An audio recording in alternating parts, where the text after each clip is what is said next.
Hmm. All right, folks, we'll be going live here momentarily.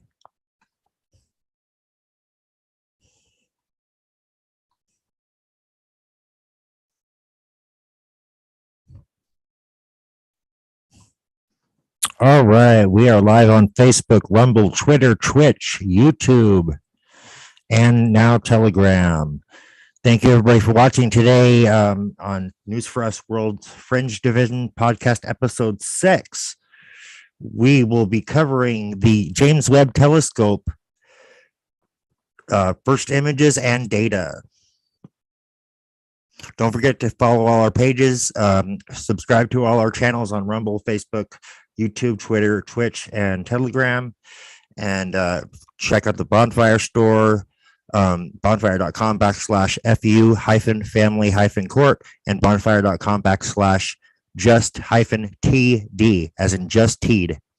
Any products and stuff you buy from there, the money goes directly to the CPS and Family Court Corruptions Victims Fund, and that's how we support our victims that we are advocating for on our Sacred Lovisa, and that's what we do.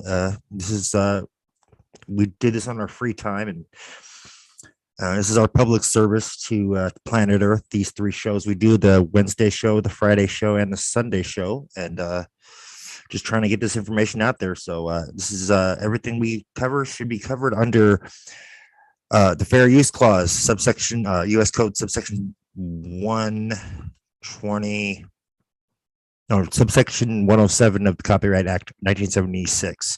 So anyways, with that being said, let us begin our show. All right, folks, welcome. This is News for Us World's Fringe Division podcast episode 6. We are covering the James Webb Telescope, first images and data, followed by an analysis. So we've got some exciting content for you. The James Webb Telescope's first data was released yesterday from NASA. There's a lot of exciting information there. It's able to detect the atmospheric composition of exoplanets. It's given us deeper insight into the beginnings of the universe, and much, much more, and much, much more is expected to come in the following weeks and months as this data is looked at and then released. So with that being said, let's begin our segment, and we got some pre-recorded content for you guys from their site. Hold on one second, folks.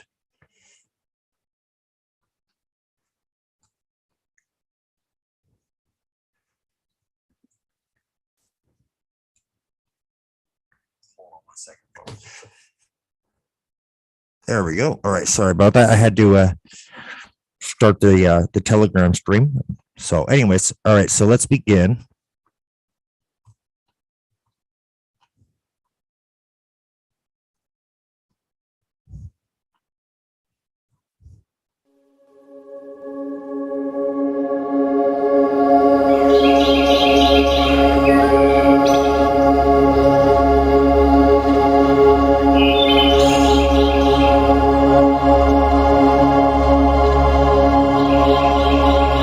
As the sun rises over the Guiana Space Center, the team conducts final checks on the health and status of the Ariane 5 rocket and its payload. The James Webb Space Telescope, NASA's #1 science priority.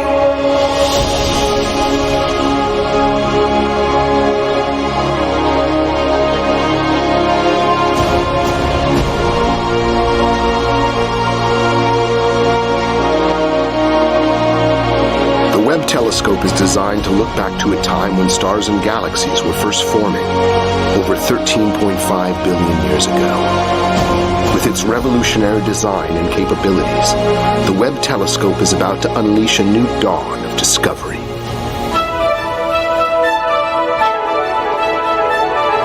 À tous de vidéo, attention pour le décompte final. 10, 9, 8. Seconds before liftoff, the Ariane 5's liquid-fueled engine comes to full power, followed by the ignition of the 2 solid rockets. We have liftoff.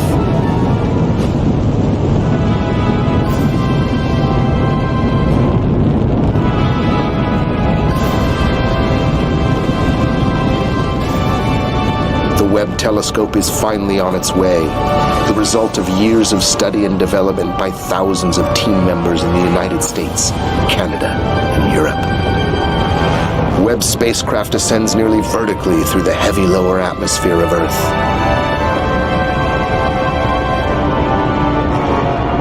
As the rocket reaches maximum acceleration, the spent solid rocket motors are jettisoned safely into the Atlantic Ocean.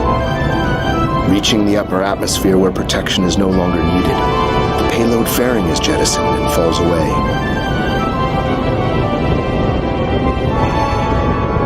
Accelerating through the atmosphere, the Ariane 5 rocket's first stage expends its fuel and shuts down. The empty first stage then separates from the upper stage. After first stage separation and before second stage ignition, the Webb telescope has a slightly downward trajectory as it speeds over the Atlantic Ocean. The upper stage motor ignites and the ascent to L2 resumes, never again to be interrupted. The exposed telescope is delicate and must be protected from the sun's fierce heat. To avoid overheating and damage, a carefully designed series of oscillations are performed that provide the necessary protection. Near the end of powered flight, the roll program stops and the launcher then assumes the proper attitude for separation.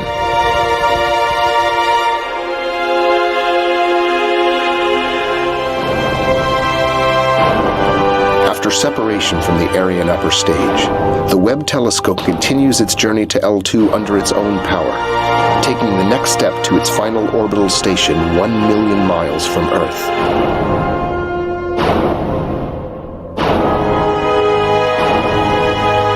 The Webb telescope is about to unleash a new dawn of discovery.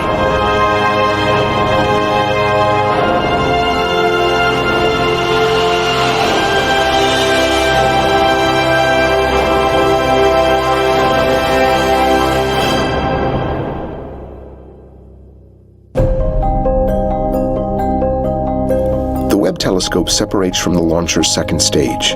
The white ring close to the Earth represents the Hubble Space Telescope's orbit, and the larger orbit is the geosynchronous orbit where most telecommunications satellites are located. The solar array is Webb's first deployment. When completed, all of Webb's electrical power needs are satisfied by the solar array for the remainder of the mission. The onboard control system continually monitors and updates the attitude to ensure power generation and thermal safety. To preserve the cleanliness of the mirrors, thrusters are located only on the sunlit side of the observatory. The trajectory is designed without employing a retrofire, which necessitates pointing the delicate telescope at the sun. If course corrections are needed, these velocity additions must be done early in the flight to most efficiently use the mission's limited precious fuel.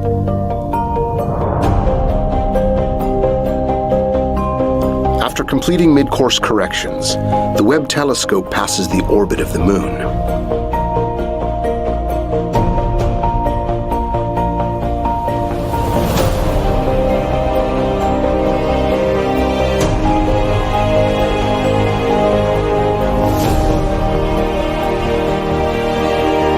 Webb's initial transformation is the deployment of the sunshield pallets.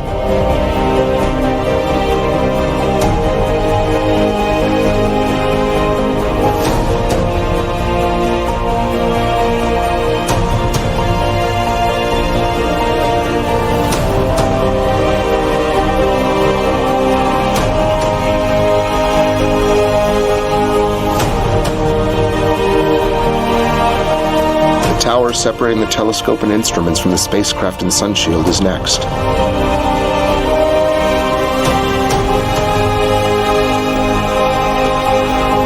Next, the aft flap deploys. This is key to managing momentum buildup and fuel consumption. This structure helps to balance the pressure from the sun's light on the Webb telescope around its center of mass. After the sunshield pallets reach their final positions, the membrane launch restraints are released. These have kept the sunshield membrane safely in place from final stowage at the Northrop Grumman facility in California through shipment and launch. sunshield protective covers roll back, permitting membrane deployment.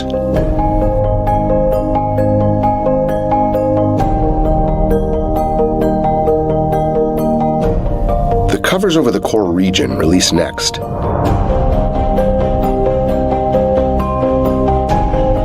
Then the mid-booms extend and the sun shield assumes its hexagonal tennis court-sized shape.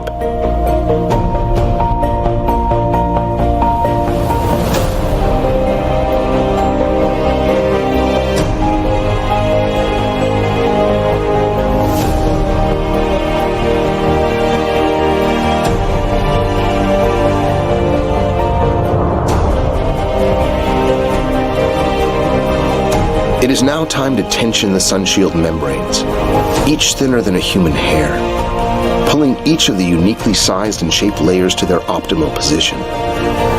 When deployed, the sunshield allows the telescope to cool to 385 degrees Fahrenheit below zero, cold enough to liquefy air, while the layer closest to the sun is almost 190 degrees Fahrenheit above zero, nearly the boiling point of water. It's of almost 600 degrees. Truly fire and ice. Once in the shadow of the deployed sunshield, the telescope and instruments continue cooling down to their final operational cryogenic temperatures. At the completion of membrane tensioning, the secondary mirror deploys into position and is latched rigidly in place. The aft deployable radiator releases and springs into position, allowing the instruments to radiate their waste heat directly into space and away from the telescope. Disposing of excess heat is crucial to the mission, so that it does not overwhelm the faint infrared signals to be collected from the cosmos. The cord-fold wings deploy and latch in place, completing the major deployments of the largest telescope in space.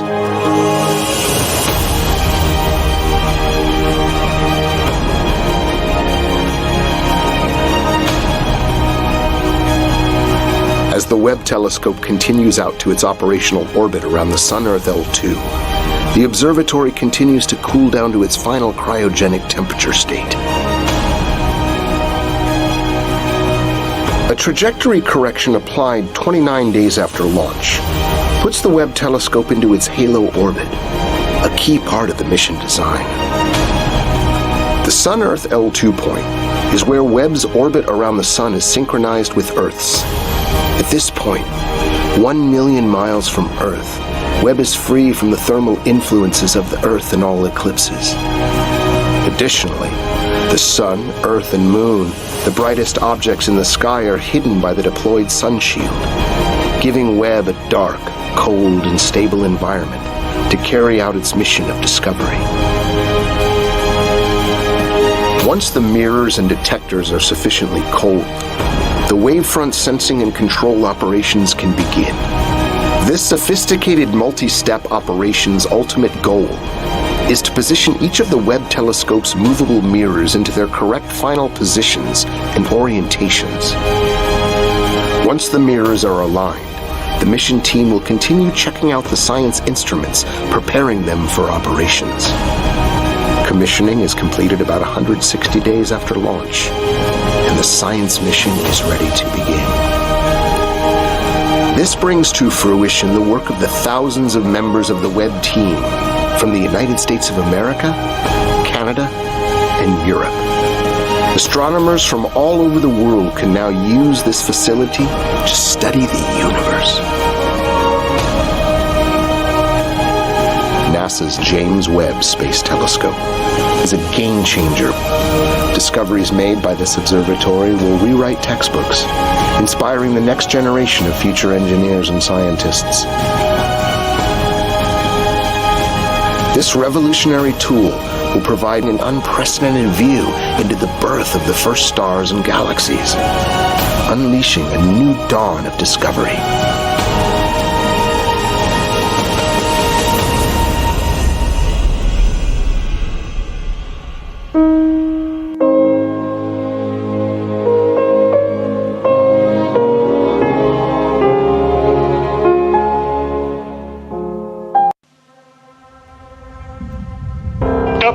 À 0 moins 1 minute. Thumbs up from Jean-Luc Voyer. All systems are go. We're inside a minute now. T-minus 30 seconds and counting.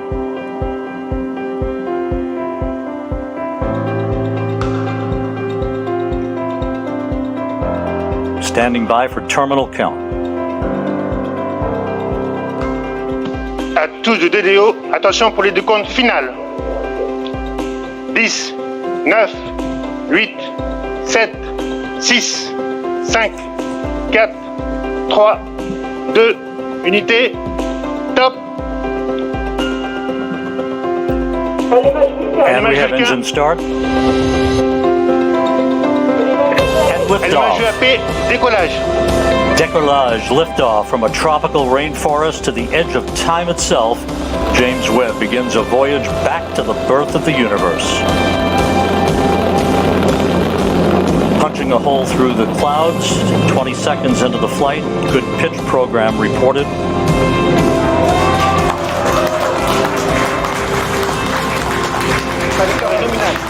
And let's go down to the floor in the Jupiter Control Center to Raphael Chevrier of Arianespace. Raphael, so far so good. Hi Rob, so far so good. Everything is nominal, as we say, when attitude and trajectory of the Ariane 5 is going perfectly well, as you can see also on the... About 11 minutes from now, telescope controllers at the Space Telescope Science Institute will be sending commands to prepare James Webb for the initial series of commissioning activities that will lead to the deployment of its solar array and the initiation of generation of electrical power for the telescope. James Webb, of course, will be traveling well beyond the moon to a distance of about 1 million miles away from Earth, settling into a highly elliptical, halo-like orbit to begin its astronomical observations. And again, as we mentioned earlier, at the time of observatory separation, Webb will be at an altitude of approximately 864 miles, statute miles, traveling some 21,000 miles an hour.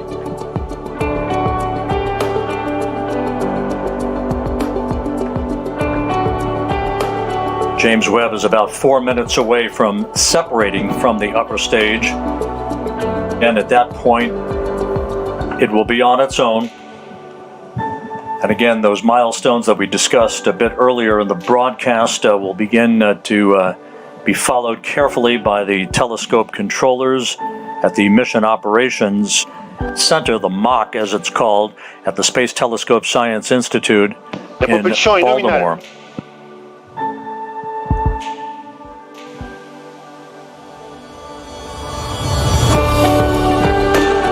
Séparation Webb Space Telescope. Go Webb!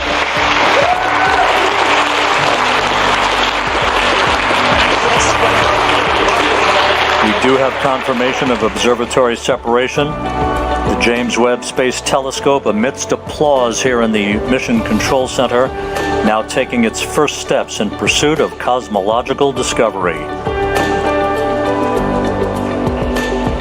And there is the view from the upper stage camera on the Ariane 5 looking at the James Webb Space Telescope as it moves gently away from its launch vehicle. Fantastic pictures of this telescope. Go Webb, go Webb! Yes, go Webb. Ironically enough, as we marvel on this view from the upper stage camera, this will be humanity's last view of the James Webb Space Telescope as it moves to its workplace about 1 million miles away from Earth. Yes, you're right, Rob. Impressive, fantastic pictures. Yeah. There is the solar array having been deployed. James Webb now has its array out as we stand by for confirmation that it is power positive.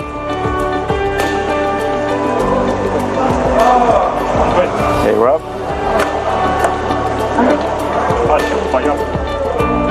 And there it is. There's your critical call. James Webb not only has legs, but it has power as it begins its journey and the commissioning activities to follow.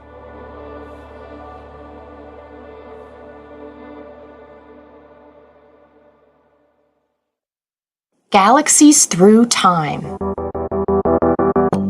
telescopes allow us to see very far away, and also to see light that was emitted long ago, which is like looking back in time.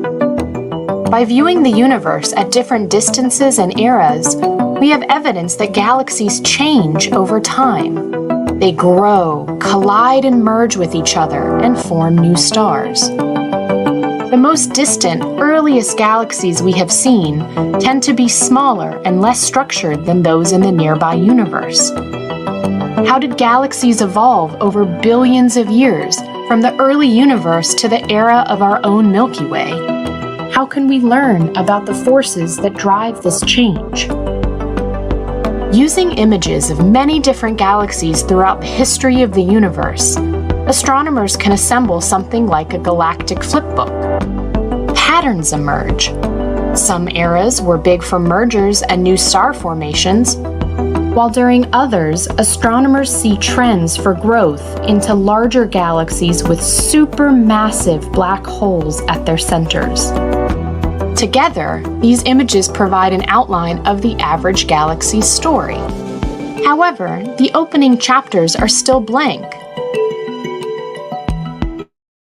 This is because the universe is expanding, and as space itself stretches, so does the wavelength of the light from the first galaxies, putting them beyond the detection of our most powerful telescopes. The story of the universe and its galaxies is like other stories. If you miss the beginning, you lose a lot of understanding.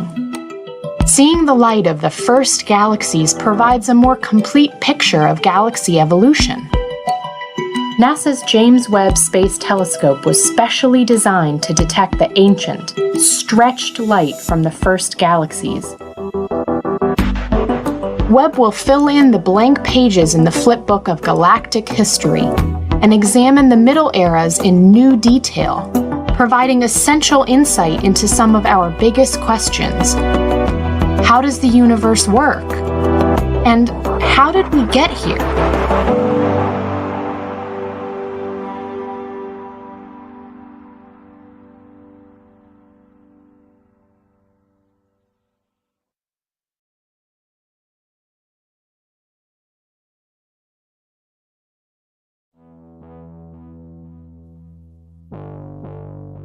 Newborn stars are found within brilliant, colorful nebulae.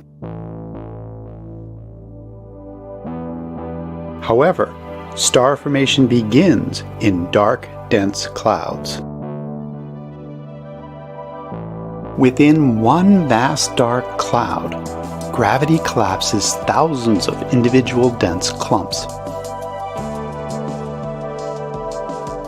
The core of a massive dense clump will compress and heat until it forms a protostar. A protostar grows as a disk of gas and dust accretes onto it, and some of the accreting material is ejected along twin opposing jets. While the star finishes its formation, planets build up within the surrounding disk.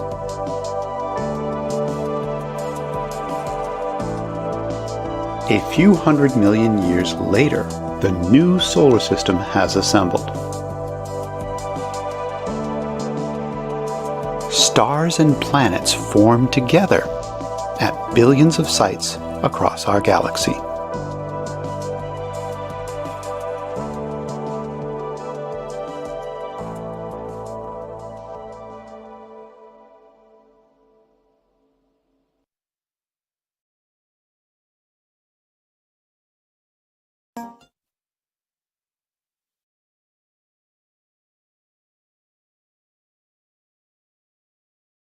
Skywatchers, this is it. This is the day we get the first science images back from the James Webb Space Telescope, and you've got a front row seat to the cosmos.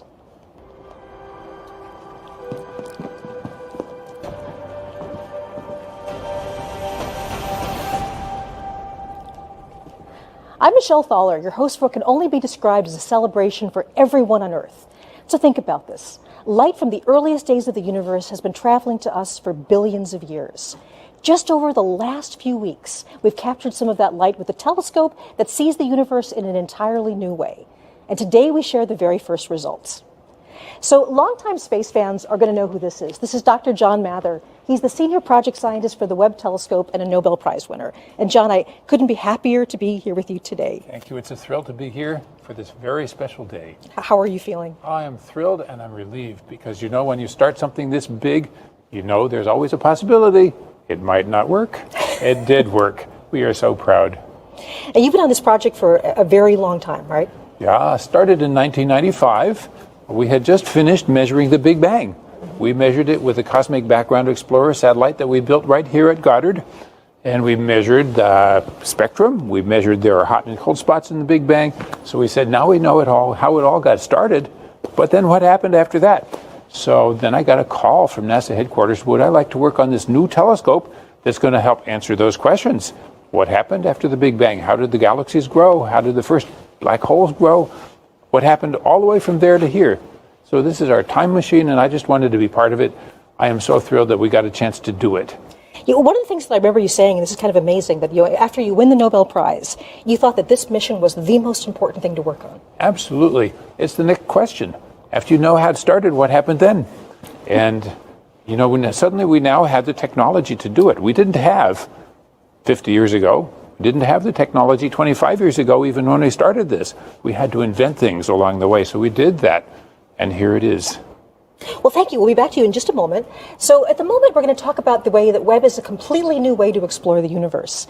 So today, the mission releases its first science images and gives wings to the dreams of so many people who worked so hard for so long to make this possible. For everyone on Earth, this is your telescope. This is the largest, most powerful observatory ever put into space. It's the product of thousands of people working for more than 2 decades. This is a mission that's singularly focused on the biggest questions in science. So the following phrase is often used too easily, but today actually does mark the dawn of a new era. Today, the Webb mission is open for scientific business, and this is just the beginning. The best is yet to come. So, John, one of the things you told me about is that you really want to make sure there are some people that get thanked, people that put a huge amount of effort into this. Absolutely. Our current project manager, Bill Oakes, took the project from a time of trouble when we didn't exactly know how we were going to get this to work and got it all the way to the end. Here it is working, and it's because of Bill made this worldwide team. 20,000 people around the world were involved in making this thing all work, and Bill has been there every day making sure that it would happen. So other special person is Senator Barbara Mikulski. She saved our telescope, and she saved the telescope before us. She made sure after the Hubble telescope was launched and it was not in focus that we would go up and fix it. She made sure that happened. When the Webb telescope needed more resources, she made sure we could get that. So, Barbara, we thank you. Well, it is such an honor to be with you, Jay. I mean, it's been a pleasure to be working with you through this whole thing. Thank you so much. Congratulations, and go Webb. Thank you. So this broadcast, much like every part of this mission, is a partnership. On our journey to explore distant places in space, we've been joined by intrepid travelers from around the globe. We have so many extraordinary collaborators. So let's check in with our partners who will be sharing the stage with us today as we reveal Webb's 5 first science images. From the European Space Agency, I'm joined by Katie Haswell in Darmstadt, Germany. Katie.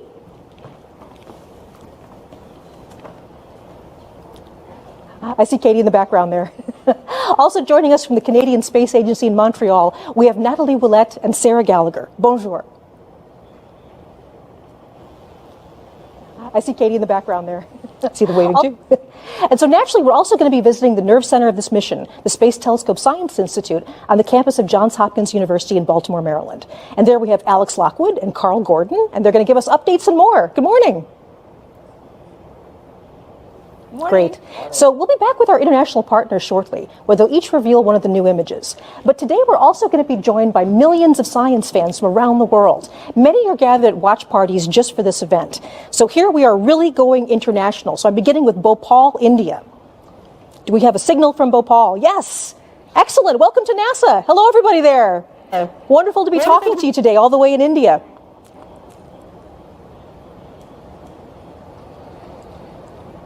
We'll be back to them later, yes? Great to wave to you. Hi, wonderful. And we also have a warm welcome now in Portland, Oregon. So we have the feed from Portland. A bit dark, but I see everybody there. Hello, Portland. They're in an auditorium, I see. Okay, next we're going to go off to Milan, Italy. So afternoon in Italy. Do we have the feed from Italy? I guess we have a screen from Italy. And next we're going to go to Rutland, Vermont. So is this Vermont? Hello, Vermont. Hi, everybody. Nice to see you. Thank you for being part of this today. Okay, going even a little bit further afield, we have Netanya, Israel. Hello. Hello, Israel. Yay. Really nice to see you guys. Okay, and just one more for now. I see people like giving me hugs. Okay, we also have Vancouver, Canada. Hey, Vancouver. Hi. All right. Wonderful. Wonderful to have all these people with you. So right across from the campus from me, there's also a huge watch party taking place with members of the Webb team. So the wonderful thing is that they actually are people that have worked on the mission, and they are part of our NASA Funny family. So hello Webb team.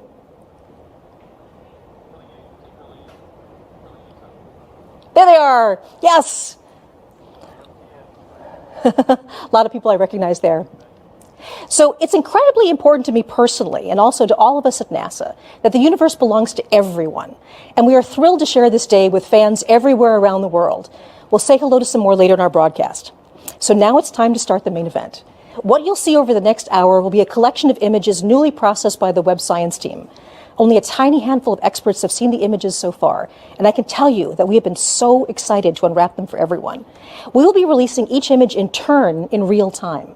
As soon as you see it on this broadcast, it will be available for download on the internet. On the screen below, you can see a timeline showing where we are in the show and what's coming up next. And by the end of the show, all 5 images will be available to everyone. So hopefully you can tell I'm excited. Okay, so let's do this.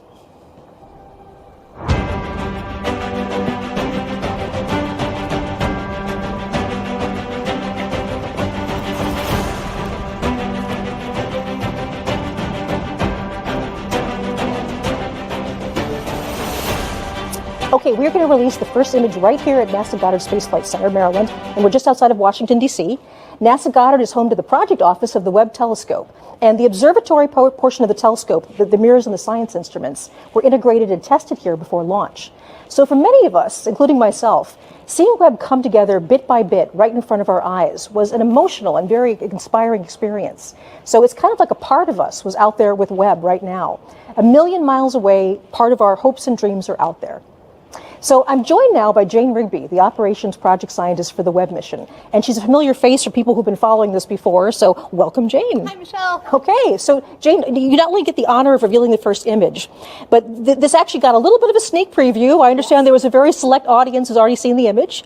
Yes, so last night, on behalf of the project, I had the privilege of traveling to the White House with the NASA Administrator Nelson and other senior staff to share our first image with President Biden and Vice President Harris. And it was really fun. Oh my gosh. They really geeked out. We had a closed-door session where we got to walk through all the images and just share the excitement. And they were so thrilled, and they got the profundity of what we're seeing. And so now let's do it. Okay, we've got the whole world watching. Are you ready to put the first image up? Oh, let's do it. Let's do it. Absolutely. All right, here we go. Okay. So the first image is a deep field, and it's also a deep field with a cluster. So why don't we walk through this just a little bit? So if we come up and look at this image, first of all, it's really gorgeous, and it's teeming with galaxies. And that's something that has been true for every image we've gotten with Webb. We can't take blank sky. Everywhere we look, there's galaxies everywhere.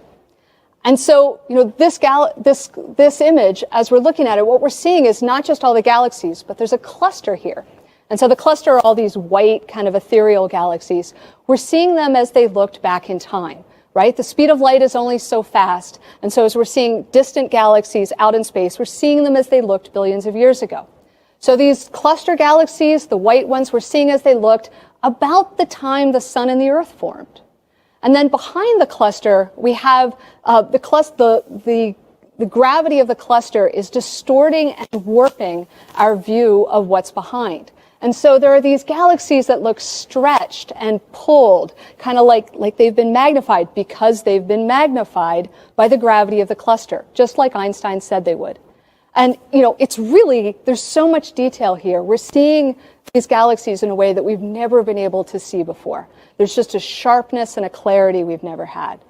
And so we can look at, if we zoom in on this image, and I encourage you as you grab this image at home, like zoom in. You can, really zoom in and play around. There are galaxies here in which you're seeing individual clusters of stars forming, popping up just like popcorn. And then we also see in the background of this image, kind of littered like jewels all over the back of the image are these faint red galaxies. Now, that was what we built the telescope to do. The most distant of those are billions of years. We're seeing as they looked more than 13 billion years ago. And so galaxies like that one right there, this little red guy, you're like, okay, yep, what is that? Well, Webb got spectra to figure out what those galaxies are made of, and this is that one. We're seeing as it looked 13.1 billion years in the past, less than a billion years after the Big Bang, and we're seeing the elements of oxygen and hydrogen as well as neon. This is how the oxygen in our bodies was made in stars, in galaxies, and we're seeing that process get started. Yeah, I want to give this a little bit of context. So this is now the farthest away galaxy that we have this sort of detailed information about. That we know what it's made of. We know what it's made of. Yes. And this was not a long exposure for Webb. No, the previous record holder, right, the Hubble Extreme Deep Field, was 2 weeks of continuous work with Hubble, and it was just imaging. With Webb, we took that image before breakfast. The amazing thing about Webb is the speed at which we can churn out discoveries. So everything that you're going to see here in this broadcast is a week, and we're going to be doing discoveries like this every week. That is absolutely incredible, Jane. So thank you so much for joining us. It's been an honor to be working with you. Congratulations on all your hard work.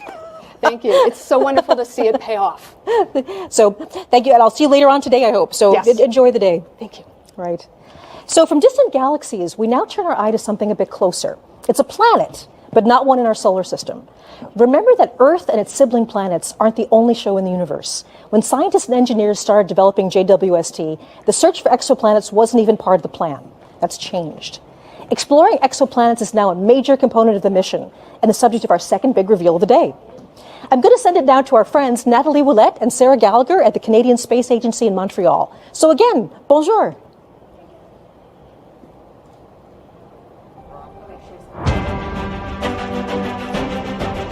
I guess we're having a little.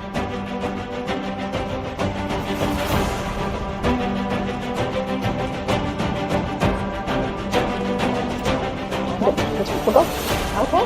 I'm Nicole Brooke, and I'm here to tell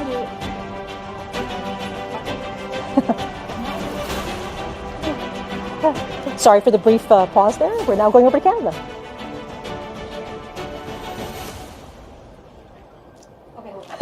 Okay.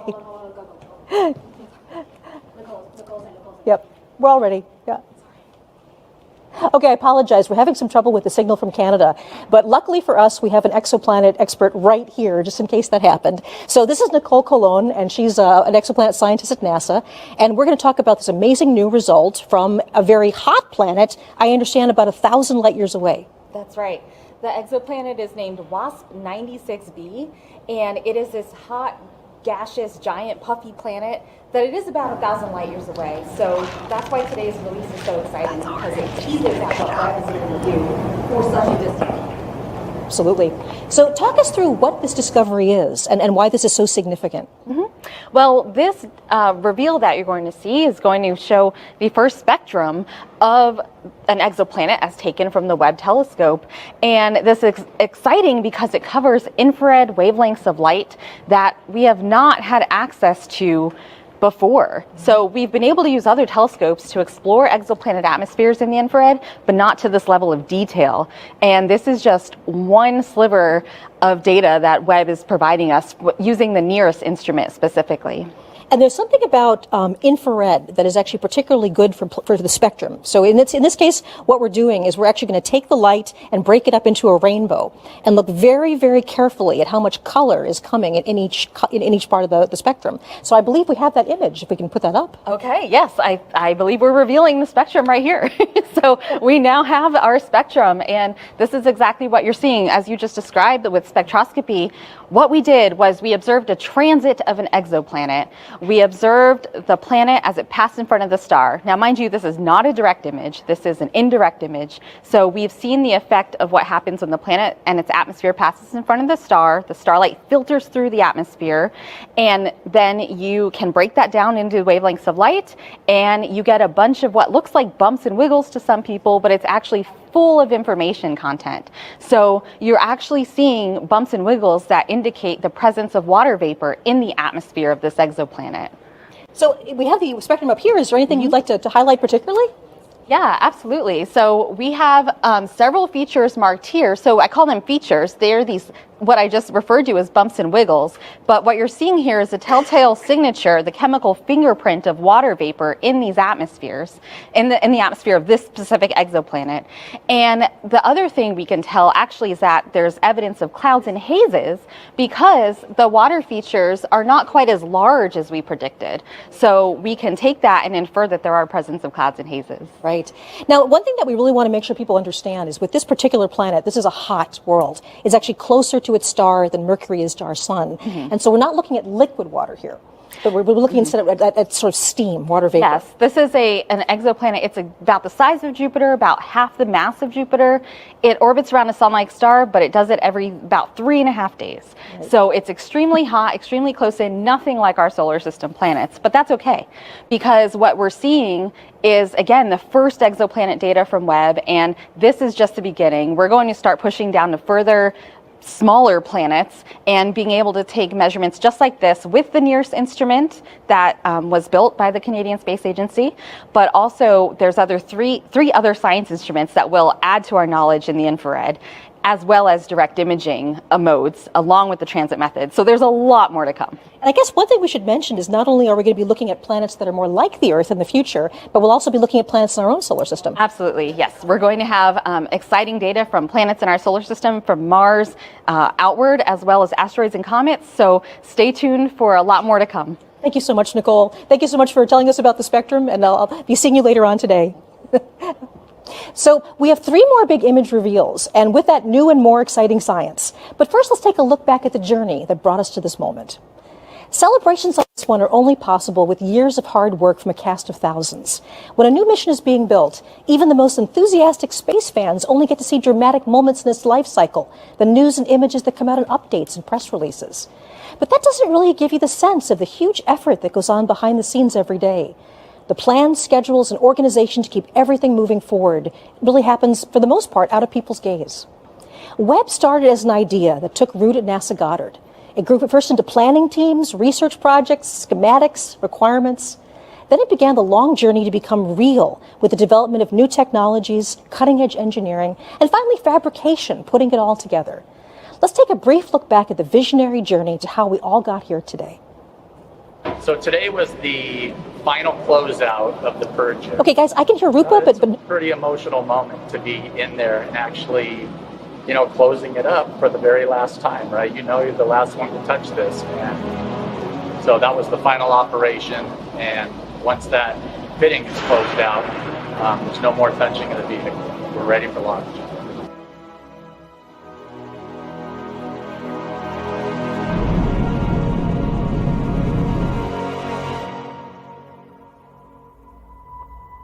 The James Webb Space Telescope.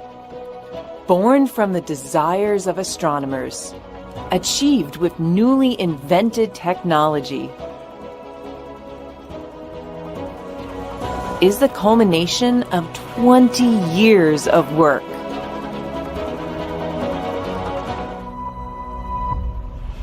Humanity has unlimited questions about our universe. Engineering a way to investigate them requires enormous creativity.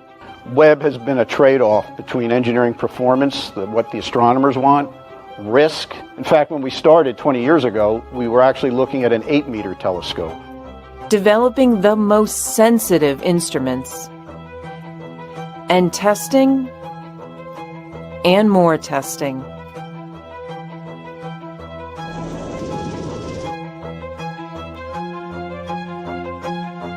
And so you don't want to build one that's just incrementally better than what you've got. Because if that's the case, you would just observe longer on the telescope that you already got.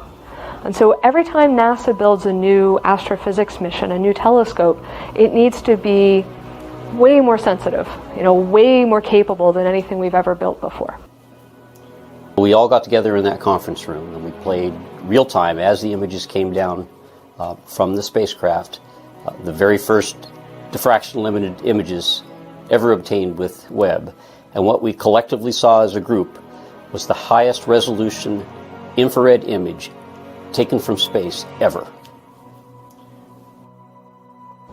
If you're just joining us, I'm Michelle Fowler at NASA's Goddard Space Flight Center, and you are watching live coverage of the release of the first science images from the James Webb Space Telescope. So it's appropriate now that I send the broadcast to our colleagues and friends at the Space Telescope Science Institute in Baltimore. That's the scientific nerd center of the entire Webb mission. So hello, good morning, Alex. The show is yours. Hey, Michelle. Welcome to the Space Telescope Science Institute.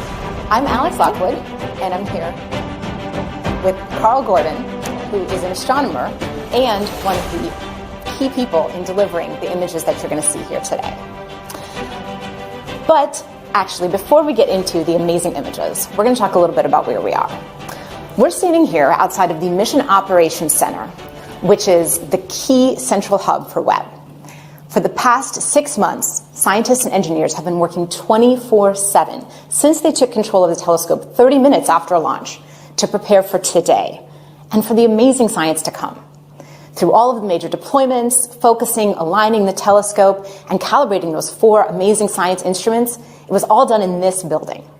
And from here on out, we'll have daily communications with the telescope, including sending commands and downloading data with the help of the Deep Space Network. In addition to mission operations, we are also the home of science operations. Well, what does that mean? Every year, we solicit proposals from astronomers across the country and the world for what they would like to look at with Webb.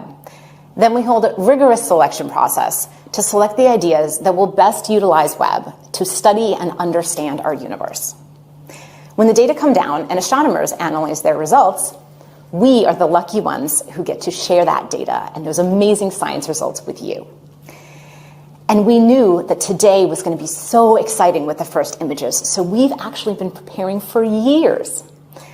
Here is Klaus Pontoppidan, project scientist for Webb and the technical lead for the first images, it's been a year to tell you about the process of the past few years of selecting my first the email targets. related to the first images was back from 2016. So back then, a committee was created, and this committee was charged with coming up with a long list of targets for the first images. And the reason for that is that the observatory can't see the entire sky at any given time. And this is because you want to avoid the mirror seeing direct sunlight to keep it cold. And it actually had to be quite a long list. We ended up with about 70 targets, from which we had to select only a handful. What would create the most beautiful images, what would highlight the instruments, the different 4 science instruments for Webb, and what would highlight the 4 major science themes for Webb. And it's a celebration as well of the beginning of science observations. And we knew that selecting the images was just the beginning, that we would need a trained eye to take these exquisite data and pull out the beauty and the science potential. So here's Jody Pasquale and Elisa Pagan to tell you about how they processed these beautiful images.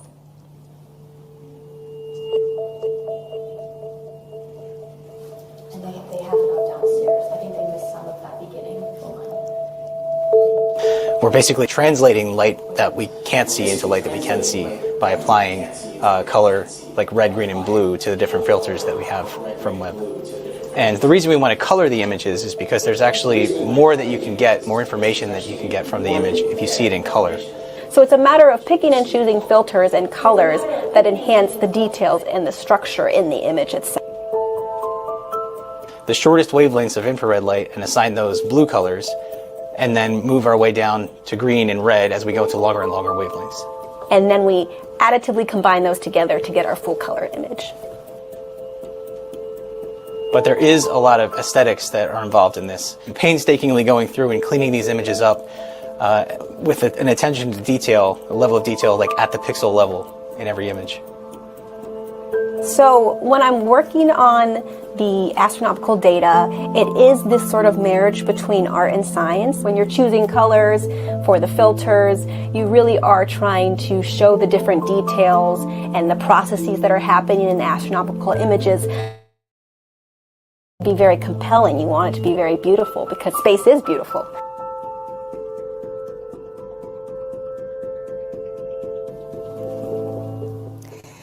And after those images were processed, there was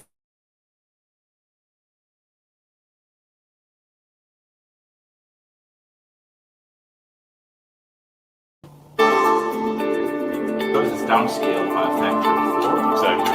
So just to make it a little more handy, so it's actually high resolution. So we have a team of about 30 people who are producing these images, and we feel incredibly privileged to be the ones who are the first to see these science-like images.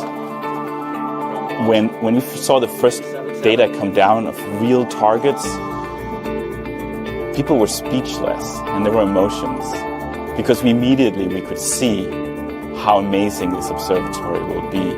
The detail, the sharpness, the depth. And when we saw the first color images, we knew that we had a winner.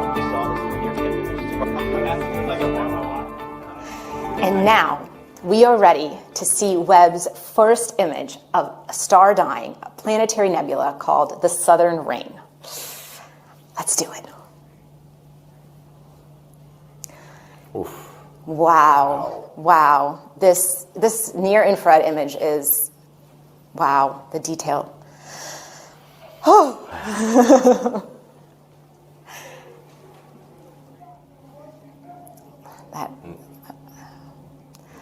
Wow, okay, well, here we are. We have a near-infrared image on our left, or on maybe your right. And here on the right, we have a near-infrared image. And so I'm here with Carl, our astronomer specialist. Can you tell us what we're looking at in these images? So this is a planetary nebula. It's caused by a dying star that has expelled a large fraction of its mass over in successive waves. Okay, so we actually see those waves in these images. Yes.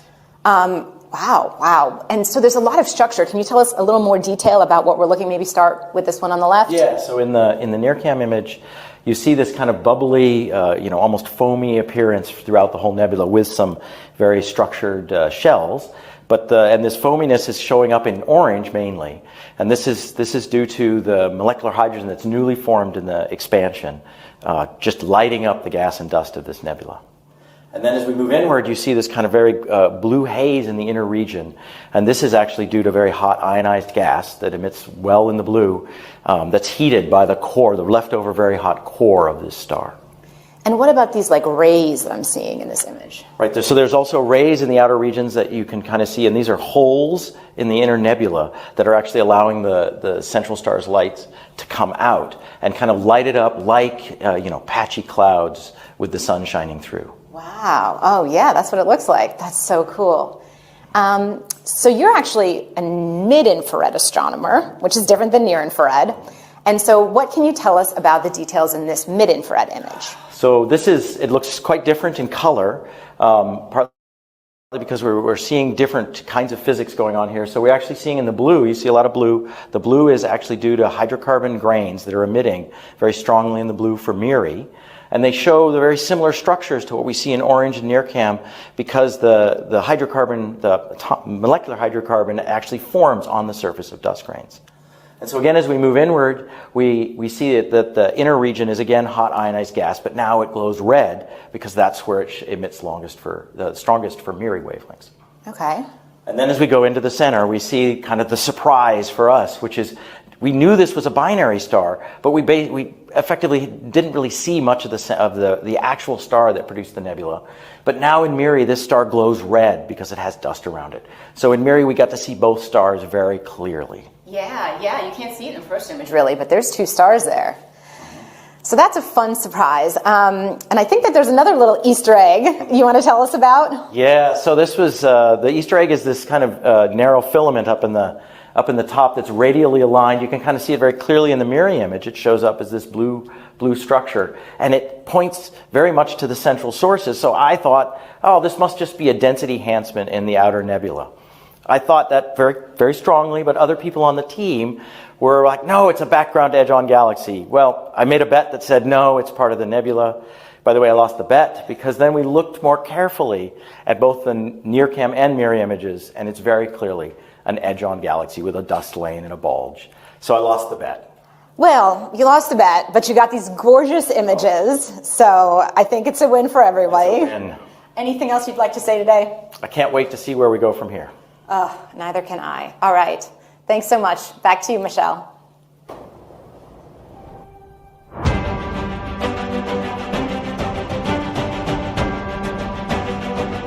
Thank you, Alex and Carl. And I have to say that image is absolutely spectacular. So as you know, people from all over the world are watching us today and joining in our excitement as we release Webb's first science images. We've been checking in with our colleagues in Europe and Canada throughout the program, but we also want to take a moment to include the people at the so many viewing parties scattered around the world like stars in the night sky. So let's check in with some of them now. First, we go all the way to Perth, Australia. Do we have a signal from Perth? I guess nothing from Perth right now. Maybe we have some of our other feeds. We're going to check in with them right now. Do we have Winnipeg, Canada? Oh, there it is. There's Australia. There's Perth. Hey, waving to Perth, Australia. Thank you so much for joining us today. And next we're going to Winnipeg, Canada. Hello, Winnipeg. At a planetarium. Everybody's enjoying the show, I hope. Okay, Dayton, Ohio. Everybody's watching on the, there we go, Dayton, Ohio. Hello, everybody, Dayton. Nice to have you here with us. There we go, yes. Hey, Dayton. Hey. They're jumping up and down. Hi. Okay, all the way Bangalore, India. Bangalore. Hello to Bangalore, India. Hey. That's absolutely wonderful. Hey. Okay, so I hope you enjoy the rest of the images we're releasing. Okay, of course, NASA's family extends all over the country. The team at JPL in Pasadena, California, they're on site to celebrate with us. So hello, JPL! Some of my favorite people in the world. Hey, hello! And then I think the last place we're going to right now is Northrop Grumman, one of our major contractors. Hello, Northrop Grumman! Oh, hey, all right! Yay! Nice to see you, Northrop Grumman. All right, now there's also a big watch party right here on the NASA Goddard campus. Many of these people have worked on the mission itself, and we also have top NASA leadership and representatives from our government. So hello! Hello, watch party at Goddard. Yay! Okay, wonderful. So, at NASA, we are so fortunate to have all of these friends and colleagues around the globe. A major partner in the Webb mission is the European Space Agency. ESA contributions have been essential to so many aspects of this project, including Webb's spectacular launch on the Ariane 5 rocket last December. I'm very pleased to turn over the show for a few minutes to Katie Haswell. She's joining me from the European Space Operations Center in Darmstadt, Germany. Hello, Katie. Good afternoon.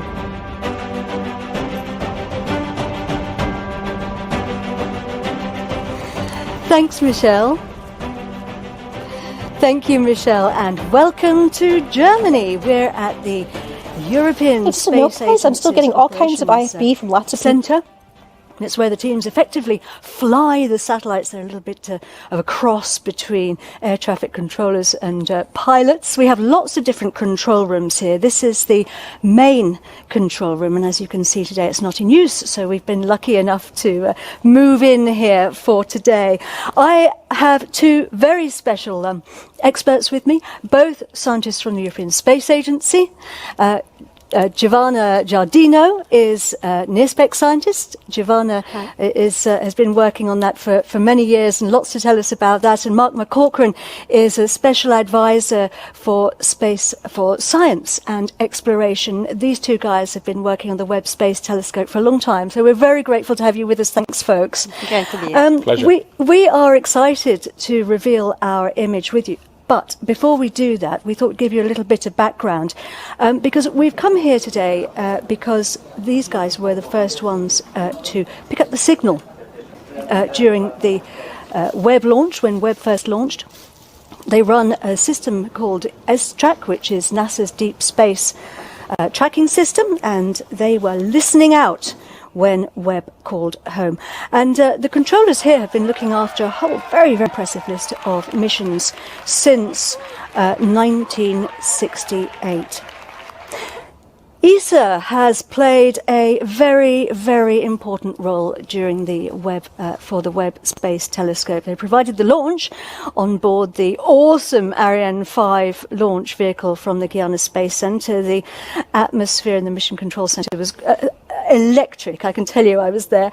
They've also provided people. We have 15 ESA scientists working at Space Telescope in Baltimore, and also they have provided the infrared spectrograph, the near-infrared spectrograph, and also half of the MIRI instrument, which is the mid-infrared instrument. Let's take a look at those now. Webb's 4 scientific instruments include NERSPEC, the near-infrared spectrograph, led by ESA. NERSPEC splits near-infrared light from astronomical objects into its components. Like a barcode, this will help scientists understand the physics of the objects they're observing, from their temperature to atomic makeup. NERSPEC can observe parts of an object or the sky using an image slicer and an array of microscopic shutters. Webb's integrated science instrument module, located behind the main mirror, also contains MIRI, a mid-infrared camera and spectrograph. Seen here during testing, MIRI's been developed by a partnership between Europe and the US. MIRI detects mid-infrared light from planets, stars and galaxies. It can analyse molecules to help us deduce what astronomical objects are made of and peer into clouds of gas and dust where stars and planets are born. Together, these instruments will help Webb detect and analyse light from the very dawn of time, revealing the universe as never before. So let's get ready to reveal our image. And remember that one of Webb's jobs is to find out about galaxies, more about the galaxies, but also to help us to understand how they change. And this image is going to be very, very useful for that. Let's reveal it now. There it is. It's called Stephan's Quintet, and it's wondrous. Giovanna, what are we looking at? Yes, like it's a quintet, so we are looking at 5 galaxies. Galaxies are this giant structure that, as we see everywhere around us in the universe. They contain from million to 100 billions of stars, and in fact we live in one of them, the Milky Way. And here we see 5 of them. This is a closer galaxy in the foreground, and these 4 are at a distance of about 300 million light years from us, and are locked in a close interaction, a sort of cosmic dance driven by the gravitational force. You can see here these two in a process of merging within each other. This is a very important image, an area to study, because it really shows the type of interaction that drives the evolution of galaxies. That's the mechanism of galaxies' growth. I love this image of the cosmic dance moving through each other. Mark, there's a lot going on, though, in this image, isn't there? There is. So this is a near-infrared image and a mid-infrared image combined. And when we zoom in on the left-hand side here, we see this foreground galaxy. We see lots of individual stars in there, actually resolved as point sources, which is remarkable. And then as we pan across, we actually see the galaxies in the merging galaxies. We now see gas and dust, which is being heated up in the collision between those galaxies. And that's a place where new stars are being born today.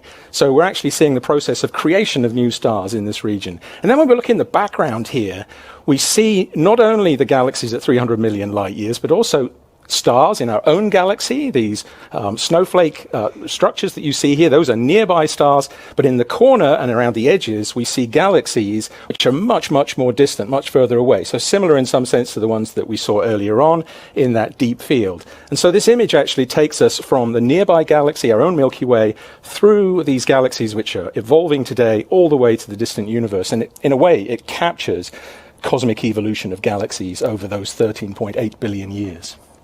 So we have another image, don't we, that we can exactly. look at? So if we strip away the near-infrared view there of the stars predominantly, now in the mid-infrared with MIRI alone, we see mostly gas and dust. So we see the same galaxies again, the two merging. And then we also see something very interesting up at the top here, because this top galaxy has something new and bright in the middle of it. And Giovanna, tell us what that is. Yeah, that's an active black hole.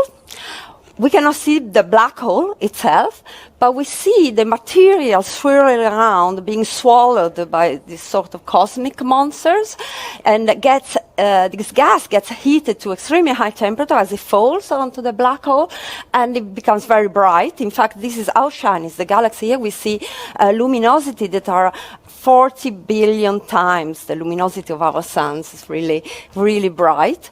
And with NEWS4US, we can zoom into this area, and we have this technology that allows us to take thousands of images at different wavelength channels, so see this distribution of the gas, what's going on in the gas in different regions of this core area, and understand the composition of the gas, the velocities, the temperature. So that's very important to understand the physics. So it's giving us so much information, and it just shows the power of this telescope. Mark, this is just the beginning, though, isn't it? I think that's a very important takeaway from today. You know, these are like pictures just taken over a period of 5 days, and every 5 days we're getting more data which will contribute more in that direction. It's a culmination of decades of work, but it's just the beginning of decades. And you know what we've seen today with these images is essentially that we're ready now. This telescope is working fantastically well, and you know, to borrow a phrase from a famous rock musician, you know, we're ready to turn this telescope up to 11. It really is time. It's fantastic. Thank you very much indeed, both of you. Back to you, Michelle.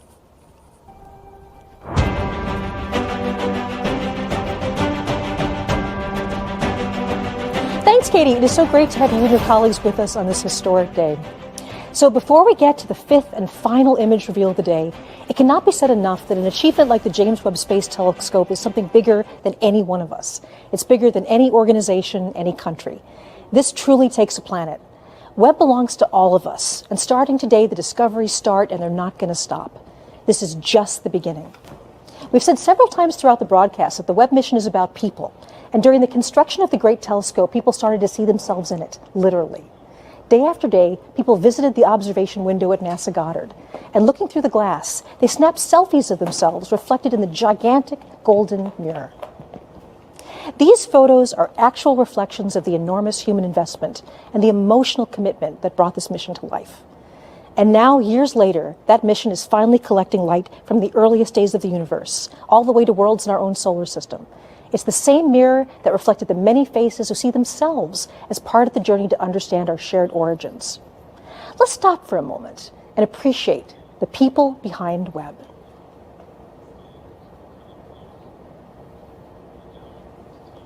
Okay, it's time now for the last image to be revealed. Here we go.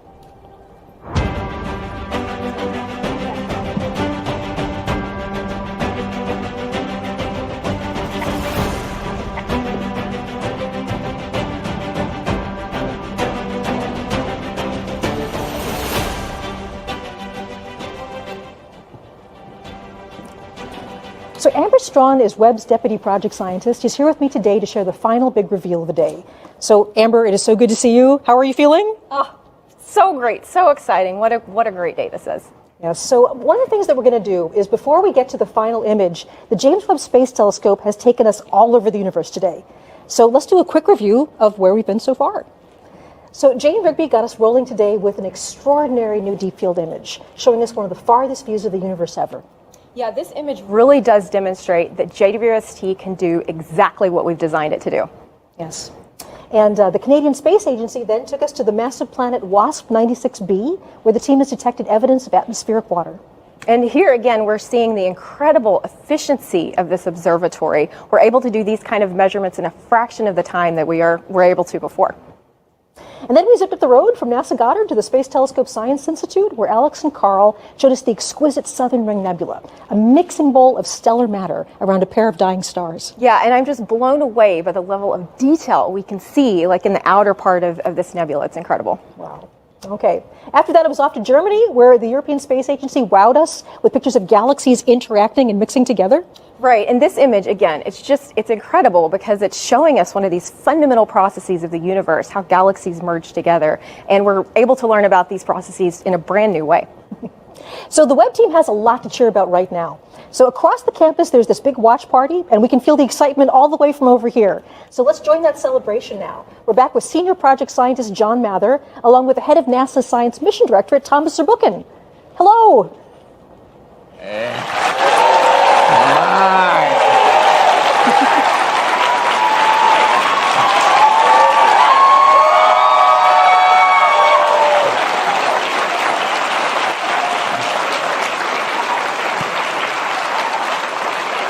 So, John, we looked around the world and we're the only ones with a cheerleading crew right over there. That's amazing. Look, you've been with this mission for decades. How do you feel today? I am so thrilled and so relieved. This was so hard, and it took so long. It's just impossible to convey how hard it really was. That we risked so much to say we're going to go do this, and it's so near impossible, but we did it. Yeah, there are thousands of ways this can go wrong. Yes. Many of them, we worried about and frankly feared even after launch. I have to tell you, I was really, really nervous. And, it's almost like athletics for me. You always get to know the team when they're on the field. And on the field, they were right after this launch, and they were perfect. They absolutely were. And I really wasn't worried, but maybe I should have been.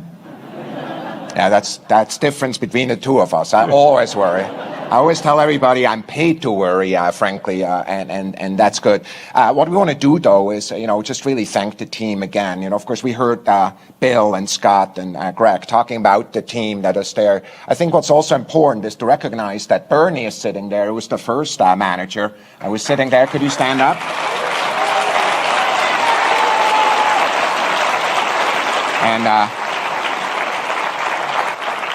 And I want to mention that Phil Sabelhaus, who is a manager also during that time, is no longer with us, but his heart is with us today. Yeah. I have to tell you, John, after each one of these milestones, I called a lot of people. I called Bernie, for example, and I called people who are at my job and people who are administrators, because there's many of them. And I just wonder how you feel about the team. Just give you the word here. I am just so thrilled that we had a privilege to assemble such a brilliant team. We drew from the best of the best, and here we are. So my extreme deep thanks go to all the people who built that team, not only to Bernie, who started us and helped us build up all the technology, to Phil, who made sure we would have a plan, and then when we didn't have quite enough money, to Bill, who pulled it all together and made it get all the way to the end. I am so thrilled that we had so much talent to draw on. And here we are, we have the support of the country and the world to take on this immense challenge. You know what I'm most excited about? There's tens of thousands of scientists, and frankly, some of them just got born, or not even born, who are benefiting from this amazing telescope, because it will be with us for decades. It will be. It took us about 25 years to get here, since 1995, and we have at least 25 to go, I hope. So look, we are in a sense of these images, the art that is out there in the sky, revealed for the first time. We're thinking of the team and we're thanking them. John, thanks to you, thanks to all of you, and back to Michelle. Thank you so much, Thomas. And this entire collection continues to just absolutely astound me. Okay, Amber, so here it is. Can you walk us through the final image reveal? Absolutely. Here we go. The last image is, wow, look at that. So, Amber, can you tell us a bit about what we're seeing here? Of course. This stunning vista of the cosmic cliffs of the Carina Nebula reveals new details about this vast stellar nursery. Today, for the first time, we're seeing brand new stars that were previously completely hidden from our view. There's something you want to point out here? Absolutely. So, honestly, it took me a while to even figure out what to call out in this image. There's just so much going on here. It's so beautiful. One thing that really stands out to me is you sort of get this sense of depth and texture from this new data. There's a lot going on. To call out a few specifics, first of all, in general, the Carina Nebula is a nearby star-forming region within our own Milky Way galaxy, about 7,600 light years away. And in this view, we see some great examples, first of all, of hundreds of new stars that we've never seen before. We see examples of bubbles and cavities and jets that are being blown out by these newborn stars. We even see some galaxies sort of lurking in the background up here. We see examples of structures that, honestly, we don't even know what they are. Like, what's going on here? The data is just so rich. And there's something really special about the infrared. Infrared can actually see deeper into these star-forming regions. Absolutely. That's one of the great things about infrared, is it really does reveal what's going on here in a really cosmic sense. And in general, what's happening in sort of this overall landscape is we have these gigantic, hot, young stars up here to the top of this rim, and the radiation and stellar winds from those stars is sort of pushing down and running into all of this. This is gas and dust, and of course we know that gas and dust is great raw material for newborn stars and baby planets. But there's a flip side to this story, and also a little bit of a mystery, because these same processes can serve to sort of erode away this material and stop star formation. So we have this sort of delicate balance going on of new stars being formed, but at the same time the star formation is being halted. And for me, when I see an image like this, I can't help but think about scale. You know, every dot of light we see here is an individual star, not unlike our sun. And many of these likely also have planets. And it just reminds me that, you know, our sun and our planets, and ultimately us, were formed out of the same kind of stuff that we see here. We humans really are connected to the universe. We're made of the same stuff in this beautiful landscape. And actually, the Carina Nebula was one of my favorite images from Hubble. So Hubble looked at this as well, right? Absolutely, yeah. The Hubble image of this is also spectacular. We saw it in a different kind of light when Hubble took an image of this particular nebula. And then you can see amazing things with Hubble, but when we zoom into this new image, we're able to see so much more detail. And of course, all of us, you know, I grew up on Hubble, and all of us love Hubble. And I'm so excited to see what these two amazing observatories are able to do really in tandem with each other. Thank you so much. And again, congratulations. It's been a pleasure to be working on this with you. I'm just amazed by what's been going on. I am too. Thank you. So as we're wrapping up, one of the things that I really have to say is the journey that we've been going on is so very dramatic for me. So we've gone all the way from the birth of stars, and we have all the way from the distant galaxies to the birth of stars. This is where we all began. This was the whole point of the James Webb Space Telescope, to figure out our origins from the very, very early days of the universe to star and planet formation very nearby. So right now I'm very honored to have our last special guest. This is the administrator of NASA, Bill Nelson. An honor to be with you, sir. Hey, what a pleasure. What a banner day. It's clear that Webb represents the best of NASA. It maintains our ability to propel us forward for science, for risk-taking, for inspiration. And we don't want to ever stop exploring the heavens, nor stop daring to take another step forward for humanity. In the words of the famous Carl Sagan, somewhere something incredible is waiting to be known. I think those words are becoming reality. Absolutely. Thanks, Michelle. An honor to have you here. Thank you very much. Wow. So this is a celebration for all humanity. If you've ever looked up at the night sky and wonder, whoever you are, wherever you are, this is your telescope. And we also salute the thousands of people who have dedicated part of their lives to making Webb a reality. I also want to give a big shout out for the superb media team who's helped bring Webb's story to the world. This broadcast is a joint effort of the superstar producers, animators, and social media specialists at the Canadian Space Agency, ESA, NASA, and especially the Goddard Space Flight Center. Webb captures light in distant colors that the eye can't see, and you've actually made this visible to the world. So finally, if you go to nasa.gov/Webb First Images, you can download all of the images and data we've just shown in full resolution, and check back often. From now on, we share new discoveries and exciting new destinations around the universe. July 12th, 2022 marks a huge day for science, and it's only just the beginning. For everyone at CSA, ESA, and NASA, I'm so very pleased you could join us. I'm Michelle Thaler. Go Webb.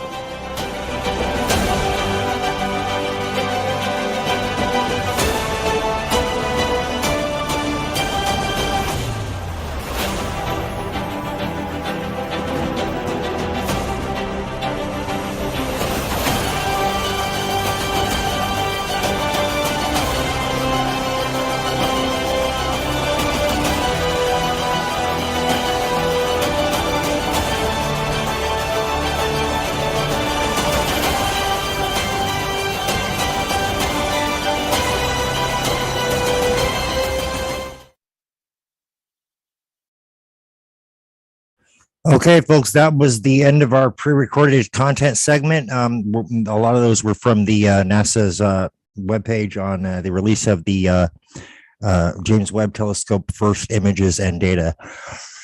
So with that being said, I have a couple more screen shares I want to do with you guys real quick, just to kind of give you an overview of why this is exciting, what's going on, and why this is important for historically speaking.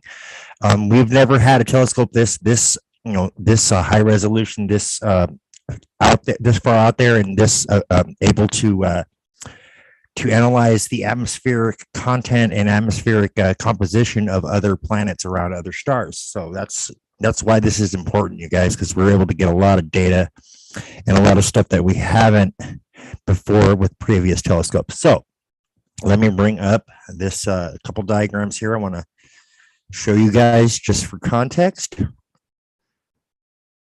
1 second.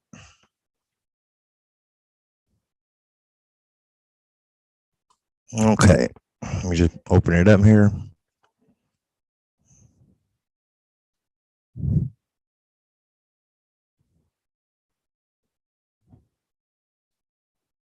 There we go.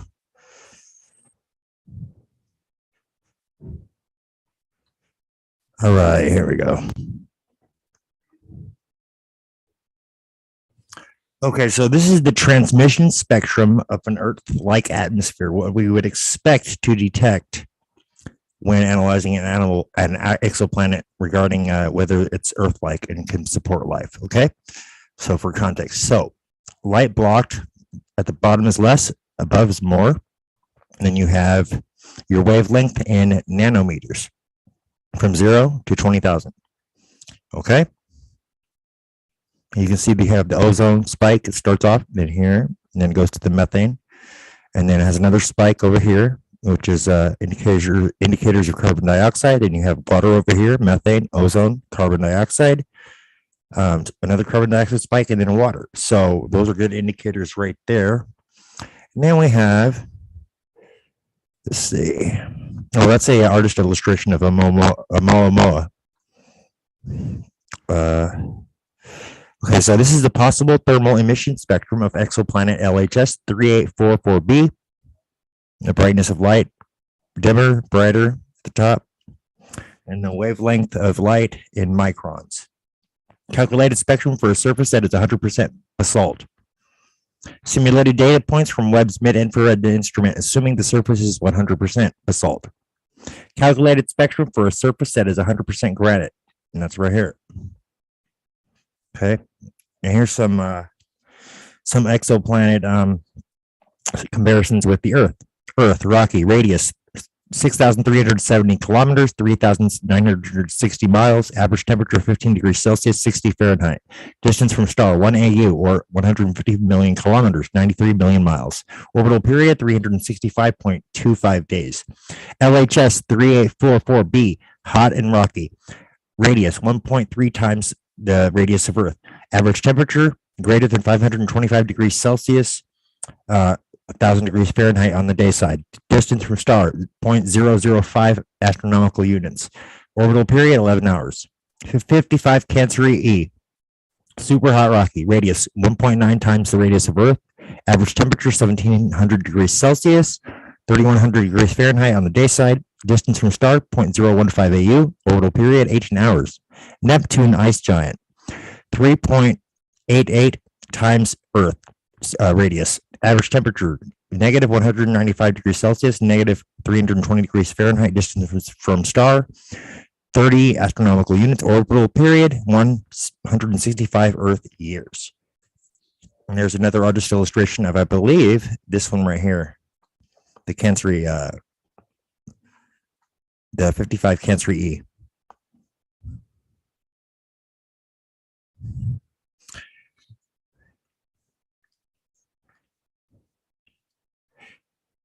Hold on one second, folks. There's another diagram I wanted to show you guys. Let me go back and find it. Oh, wait, here we go. Here is simulated transmission spectrum of exoplanet TOI-421b. Okay, and this is regarding a measurement on water, detecting water and H2O, which is a good indicator of a planet supporting life. Amount of light blocked, less down here. So it's brightest down here, and up here at the top is a dimmer, okay, on the diagram. And then we have our wavelength and color of light in microns from red all the way to mid-infrared. So starting off, we have it spiking up here, and right here's water, H2O. That's another indicator as well there, and there, and there. Then we have methane indicator right here, water, methane, carbon dioxide. Now, part of the spectrum to be captured by NIRISS, and then this is the part of the spectrum to be captured by NIRS spec, or PEC. Right.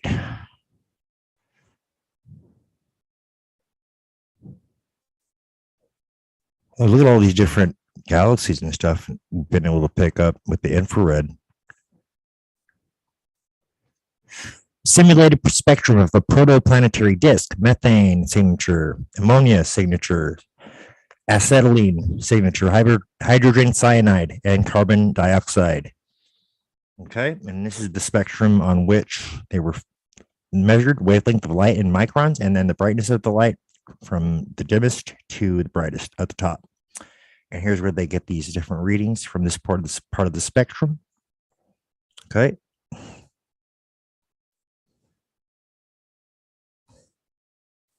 Anatomy of photo dissociation region. This is this little square right here. Okay. Massive star cluster.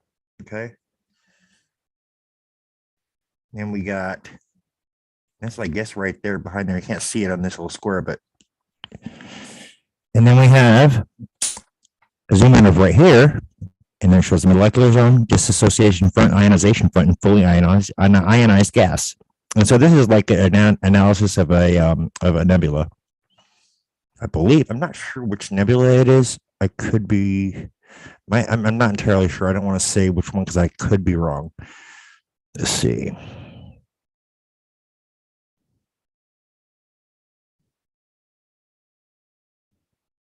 Some more stunning images of what we caught.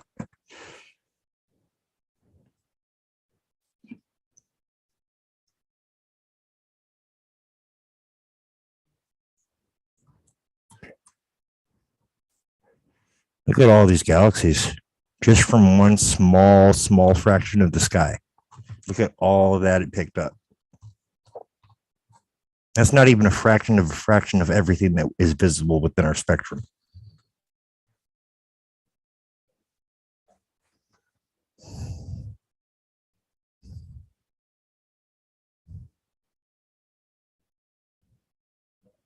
Oh, that's even more dense.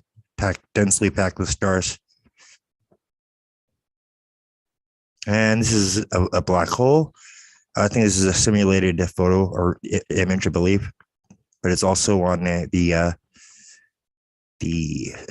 page with the release of the data and images. And then here's our location in our galaxy. Okay, so we have the central, the black hole is at the center of our Milky Way, which is about here. We're down here off of the Orion Spur arm. Okay, right there. Anyway, so that's, here's another really cool image of I believe it's a black hole near a star, and the star's matter is getting sucked up into it, basically creating a streaming jet up and down at the north and south poles of this black hole. But I've always been fascinated by this particular kind of image. It's just fascinating how the forces of nature at work there. And a artist rendition of an exoplanet inside of a gaseous disk, I believe. And we have more here on the exoplanets. This will be like the last slide, I think. I think we're going to be, and then we'll go into our analysis or our back and forth on the on what we just watched. Exploring exoplanets. Most exoplanets can't be seen directly, but astronomers can uncover traits that reveal characteristics of alien worlds. Size, mass, and density. The size and mass of a planet reveals its density, providing clues to what it's made of: rock, metal, ice, or gas. Atmosphere. Starlight passing through a planet's atmosphere reveals what the atmosphere is made of and whether it has the ingredients life needs. Temperature. Partly determined by how far a planet is from its star. Temperature indicates the state, liquid, solid, or gas, of materials on a planet.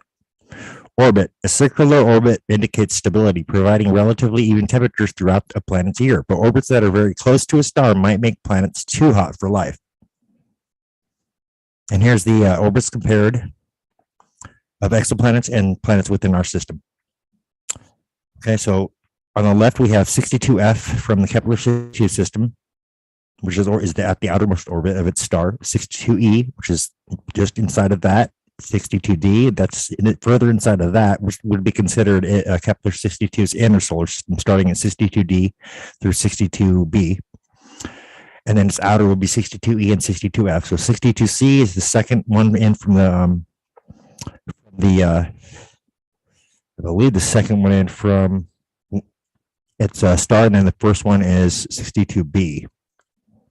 And then for comparison, we have Mercury, which is the innermost, then Venus, second innermost, Earth, third innermost, and Mars, fourth innermost. So for comparison, the Kepler 62 system, its first planet is much closer to its star, as well as actually most of the first three are actually well closer to their star than Mercury is to our sun. So then, if you can see for comparison, about the orbit of Venus is about the distance for the outermost planet, 62F of the Kepler 62 system. So just for comparison. Different kinds of planets. Some exoplanets resemble those in our own solar system, but others are unfamiliar to us. Solar system planets. Earth. Classification. Terrestrial planet. Size, small. Density, dense, rocky. Temperature, warm.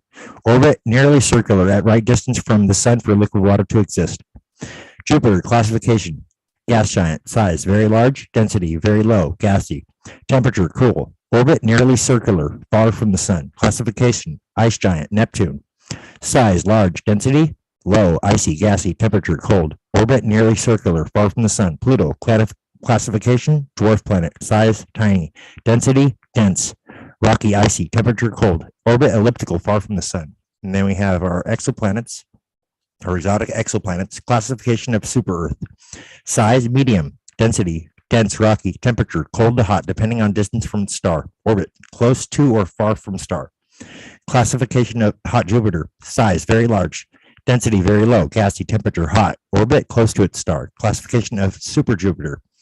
Size, very large. Density, very low. Gassy. Temperature, cold to hot, depending on distance from its star. Orbit, close to or far from star. Classification, mini Neptune. Size, medium. Density, low. Gassy, icy. Temperature, cold to warm. Close to or far from star. Okay. So, you guys want to chime in on your thoughts on all that? What we just went over. I've always found these kind of discoveries very fascinating and hopeful, but not only that, but it brings me optimism for our future, for what I think we're going to uncover, in the months and years to come as things progress. Desiree, Jen, you want to chime in on that? Sure. I grew up on Hubble too, just like she was saying. And so these images are exciting because, we need to inspire our kids to get back into science and all that wonderful stuff. And I think that's what NASA is finally doing, and trying to inspire the kids to get into our science and technology aspects in education again, because the kids have lost that. So hopefully we're going to bring that inspiration back with all this. It's wonderful. But I do have one question. That exoplanet that was Earth-like, that big one, that was the first planet from that star. Do you know which one I'm referring to? The one they were showing and revealing? I'm wondering if it was on a 1-to-1 ratio, just like our Mercury is. Which one? From the video or the slide? From NASA's video, the exoplanet they discovered. Okay, gotcha. Yeah, I was wondering if it was like Mercury in a 1-to-1 ratio. That's why we picked up the water vapor on the opposite side of where the sun is not. So possibly it has life on that side, the side we can see. Right. No, totally. And that was like the one was that the one they were doing the water analysis on? The H2O, that one? Okay, gotcha. I'll bring it up and we'll see. Yeah, it's so close to their sun, we would assume it would be like our Mercury being so close. But if they picked up water vapor, then life could exist like they do in our bottom of our ocean next to those vents, easily in some kind of a fumes or even gases, it definitely could exist in a hot atmosphere like that if it was on a 1-to-1 ratio where that side never did touch. Are you talking about this one right here? Exoplanet TOI 421b? I believe so. Yeah, it was the size of Jupiter. Yeah. I believe so. I'm gonna have to do some more digging on it. But yeah, this is the one where they were talking about they detected the water. So yeah, definitely then. Yeah, we'll have to look into that because I want to know too. In fact, I'll be doing there's actually a program. I don't know if you've ever heard of it. It's called Celestia, and it's basically a universe simulator, and it's a really, really powerful program. It was built in C++, when it first came out, but it's really dynamic. I use it all the time, but I use it. They also have some tools you can create like exoplanets and stuff, and specify the radius, the orbital period, and all that. Everything you would need to calculate and measure a orbit of a planet around another star. And I'm gonna get some of the data for some of these that we just talked, they covered in this release, and then I'm gonna put together a little bit of a visual for people to get an idea of what these planets may actually look like in orbit as they rotate around their stars and around themselves. So I'll be doing the follow-up on that, and I think we'll do that next week because I'm really excited to do that. I used to do that a while ago and haven't done it in a minute, so I think that'd be great. I think our viewers would really enjoy that. Yeah, I do too. I think I know which program you're talking about. I seen Jupiter as a binary because Jupiter was supposed to be a secondary star according to the astronomers. I saw them do a simulation to whether or not if they doubled the size of Jupiter, if it ever turned into a star. So I think I know the program you're talking about. This one is the one I'm particularly. Can you see this? This is the one I'm talking about right now. This particular one, but there's also another one called Universe Sandbox, which I also have, which lets you do physics simulations with celestial bodies and stuff. Like you create a black hole, you can put a black hole in this place of the moon and watch it suck up the Earth. So that's another one that's a really good one. This one's a little bit older, but it's also very, very useful. It's useful for doing simulations and stuff with it. But anyway, so check it out. That's awesome. Yeah, this is what I was talking about. And it's even got a bunch of add-ons and stuff you can get too online from a couple of different sources. There's this place called the Celestia Motherlode, and it's got a shit ton of excuse my language, even like space objects from like sci-fi shows. They got a whole like Star Trek collection, a whole Babylon 5 collection for you. You can view all that in this program with those add-ons. It's really cool to like explore and look around and just go to stuff and look at it, because it makes for great visuals. But it also is good for doing certain CGI work if you don't have the tools or the software to do the more expensive CGI rendering from scratch, like most of these studios do. This is a great alternative to doing space simulations or space footage for anything you might have going, any projects, basically. Anyways, I just wanted to share that. Yeah, so we'll be doing it in that program. But yeah, go ahead, Desiree. What were you saying? You said that they were doing like see if Jupiter was doubled. I think you might be talking about Universe Sandbox. I'm not sure which program it was, but I was real curious for a while there, because I for some reason thought we might be a binary star, our system itself. No, I think we are. I do believe that we are, and I think that our binary companion is actually a brown dwarf. But I don't know for sure. But that's what some people have suspected. Right. Yeah. I think you might be right, because a lot of the data seems to keep changing as far as the closest star. And like the outer planets too. Was it Uranus or Pluto? It was one of the two, Uranus, Neptune, or Pluto, where their orbit, they were in some of the outer dwarf planets as well. Orbits would only be doing what they're doing if there was something else out there, is what they were, kind of what the data was hinting at, but we haven't confirmed it. I mean, I'm sure that they haven't probably released that data, but I'm sure somebody on the planet knows for sure. Just they're probably not trying to release it to the public, because you know how that goes. The control of the narrative and information. You know how that they don't want us to be empowered or in knowledge. So I have a comment to what you were saying, Desiree, about having bringing back the education to our children. I mean, heck, wouldn't that be what would be more of a bond between a parent and child to learn together? Like as not just teaching them in school, but having it be a learning experience together about our universe with our children. Absolutely. Just like when we went to the moon. We did. Yeah, we did. When? I believe we did. I believe we did shoot the one that we see, but because Hollywood, everybody was so Hollywood back then, and they didn't want to see it all on their face, right. So they had to do a re-rendition. I do believe that, but we did go, but it wasn't as pretty as the one we see. Well, and it's like that song, Space may be the final frontier, but it's made in a Hollywood basement. Right. That has stuck with me for so long, but I mean, where did you hear that anyway? It's the lyrics of a Red Hot Chili Pepper song, Californication. Oh, I did not even pay attention to that. Like I know that song, but I never even picked up on those particular lyrics.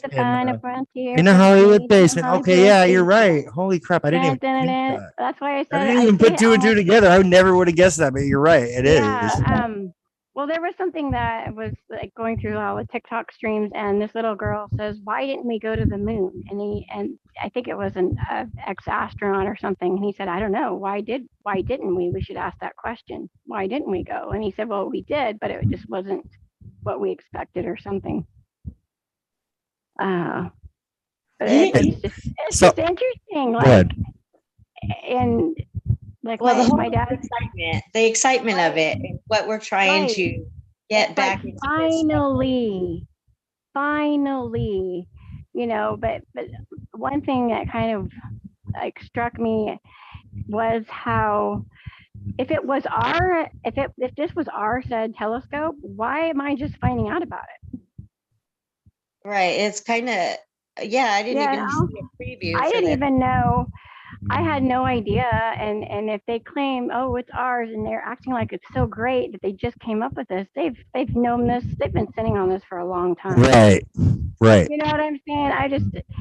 But I think that it's just like, don't send your children to public school. Like, why don't you learn about the universe? Like, now that we have these, when are we going to get our free complimentary telescopes from NASA? I do think they're falling short. I think they're falling short on the attraction of the children. If they really want the kids' attention, what they need to do is come out with a VR program that's Oh, that, you know what? I could totally do that too. I've been doing some VR development when Google Daydream was out, and even I was in the work, so I'm doing my own first-person shooter in VR. Basically, the storyline is loosely based off of the Bob Lazar story, whistleblower testimony. Basically, based how I base the storyline basically loosely off of. And what happened was I was planning on releasing a couple years ago, but then Google dropped their Daydream platform altogether, and I'm like, well, shit, because that was going to be my launch VR platform now, and then I'm gonna have to switch to something more expensive like Oculus or Steam VR, but that will be coming down the pipeline soon as I have the time to actually put it together for one of those. But I'm working on stuff have stuff in the works, VR stuff as well. So that'd be definitely something I've been wanting to do too. I think that would be a great way to engage the younger audience. Absolutely. If they could simulate going to another planet, I mean, and make it actually, because I've done VR and it's close enough. And if the oh yeah, totally.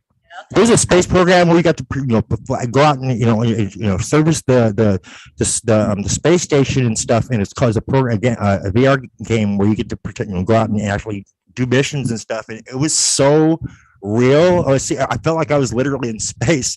And then they had this option for using the jetpack thruster things they have when they're flying around in their suits in space, and you could set it to a mode where it was realistic, like to where you like as if you were really out there. And it's so hard to navigate that thing. It's ridiculous. Like you kind of you start spinning one way and you keep spinning and spinning and spinning and keep getting momentum. But yeah, it's almost as real as you can imagine. Well, I think for all the years of all the deception and deceit that we've experienced, I think that we should all get free complimentary telescopes. Damn right. So speaking of our solar system being our sun being a binary system, here is a simulation using Universe Sandbox that somebody else put together on the workshop for Universe Sandbox 2 that has this very brown dwarf star in it. For visuals, so people can get an idea what it would look like or what it should look like going out. So it's like on a 3,600 year orbit, and let's see what we can get here. You got your brown dwarf, which has some other exoplanets around it, which is Northwind. I don't know if that's what they actually call it. It's expected. This is based on some of the Nibiru information, basically. When you do yours, do it on a 15,000 year cycle and let me know what your results are. Oh, 15,000? I can do that. Yeah, that's, I think the approximate that I get is about 15,000 year cycle. So you think that would be actually more accurate then? I do believe that. It would also explain why we haven't had anything coming in like we would have expected if it was on a 3,600 year. Yeah, it's about the cycle of civilizations, it seems like, on Earth. So every 15,000 years or so. Was that before or after the dinosaurs? This is well, of course, whoever made this atom just used the Earth's texture, but basically. Well, during the dinosaurs, it would be more intense because it was new. Yes, it would. But it would balance out as time goes by. So and look at all the ice we got here from the temperature of the planet from being Nibiru being this far away from its even with it being a brown dwarf, it's still got enough heat to keep it going, hypothetically. Is this the same program that you used that one night when we made that one thing explode? Yes, it is. It's the same one when I was blowing up the Earth with the asteroid. Yeah. Okay. Yeah, it's the same one. Okay, cool. I basically took the Apophis asteroid as an object, and then I flung it at the Earth at really high speed, like 0.023 light speed, but also increased the mass to about maybe a little bit less than a quarter of the Earth, and the whole it literally obliterated the Earth. It was amazing. I'm like, wow. Cool. Can you do like a supernova? I can. I can make the sun go supernova. Check it out. Yeah, do it. Okay, so let me get a view from Earth, and then I'll do it from there, and then watch the Earth get incinerated. How about that? You remember the Oasis song Supernova, right? Yes. Okay. Oops. You, Desiree? No, I don't have a clue. I know Okay. Black Hole Sun.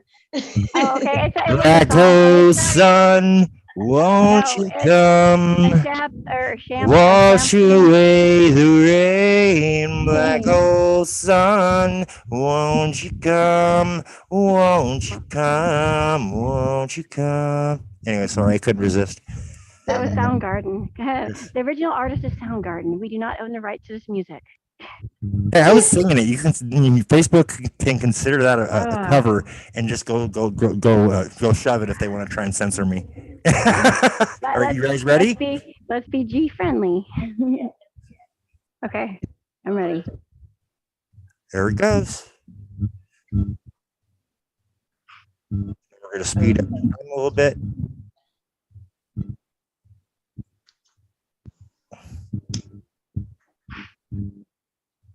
Take on all the family courts.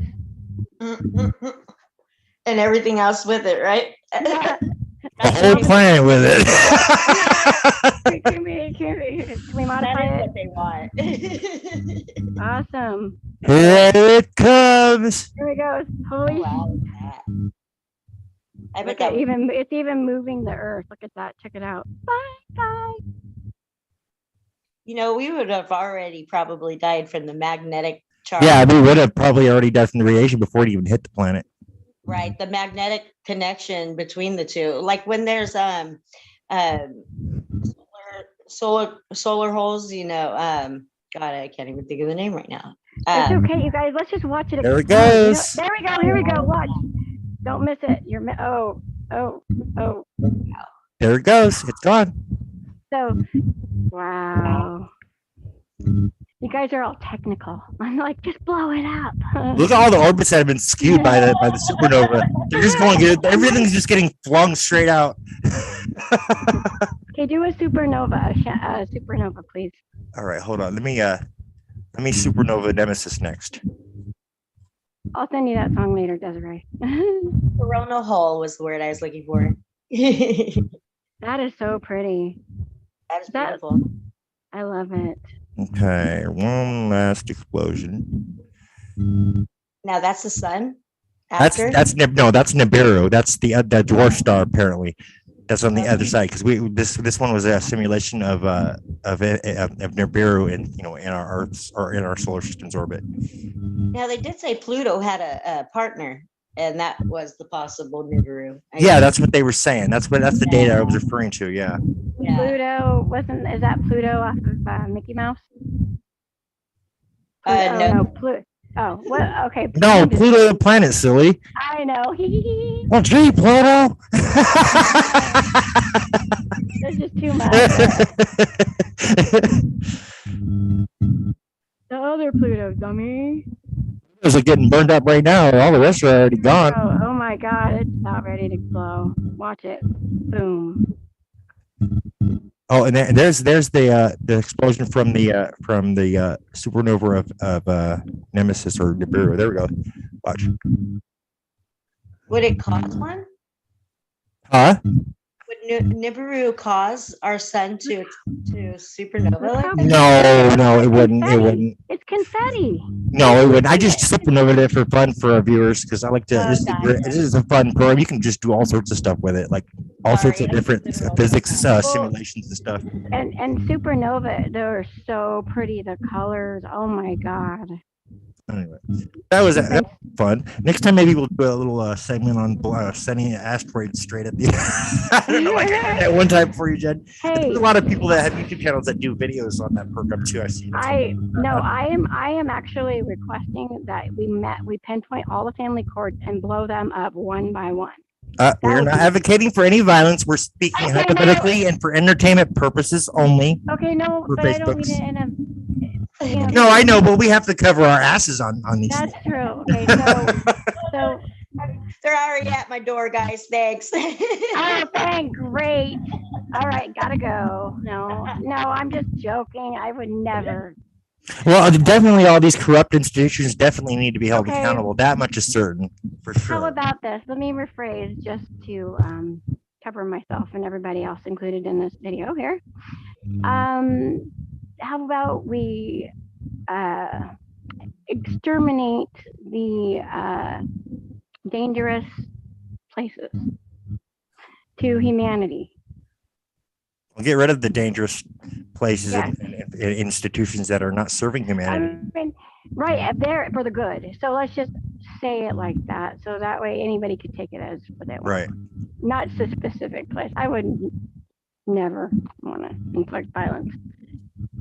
And I worked way too hard for it to end that easy. Right. Yeah, I worked right. way too hard on it to make sure to save all of us. It's like cancer, you can't just pop a thing, it's gonna spread. Right. So Right. dissect this sucker right. But yeah. I'm just saying, like, as a virtual video game, you remember. Hey, All day long on a virtual video game. I got a question for you, Desiree. Really quick, just can I just Go ahead, Jen. Yeah, go ahead, Jen. Finish your thought. This is just like a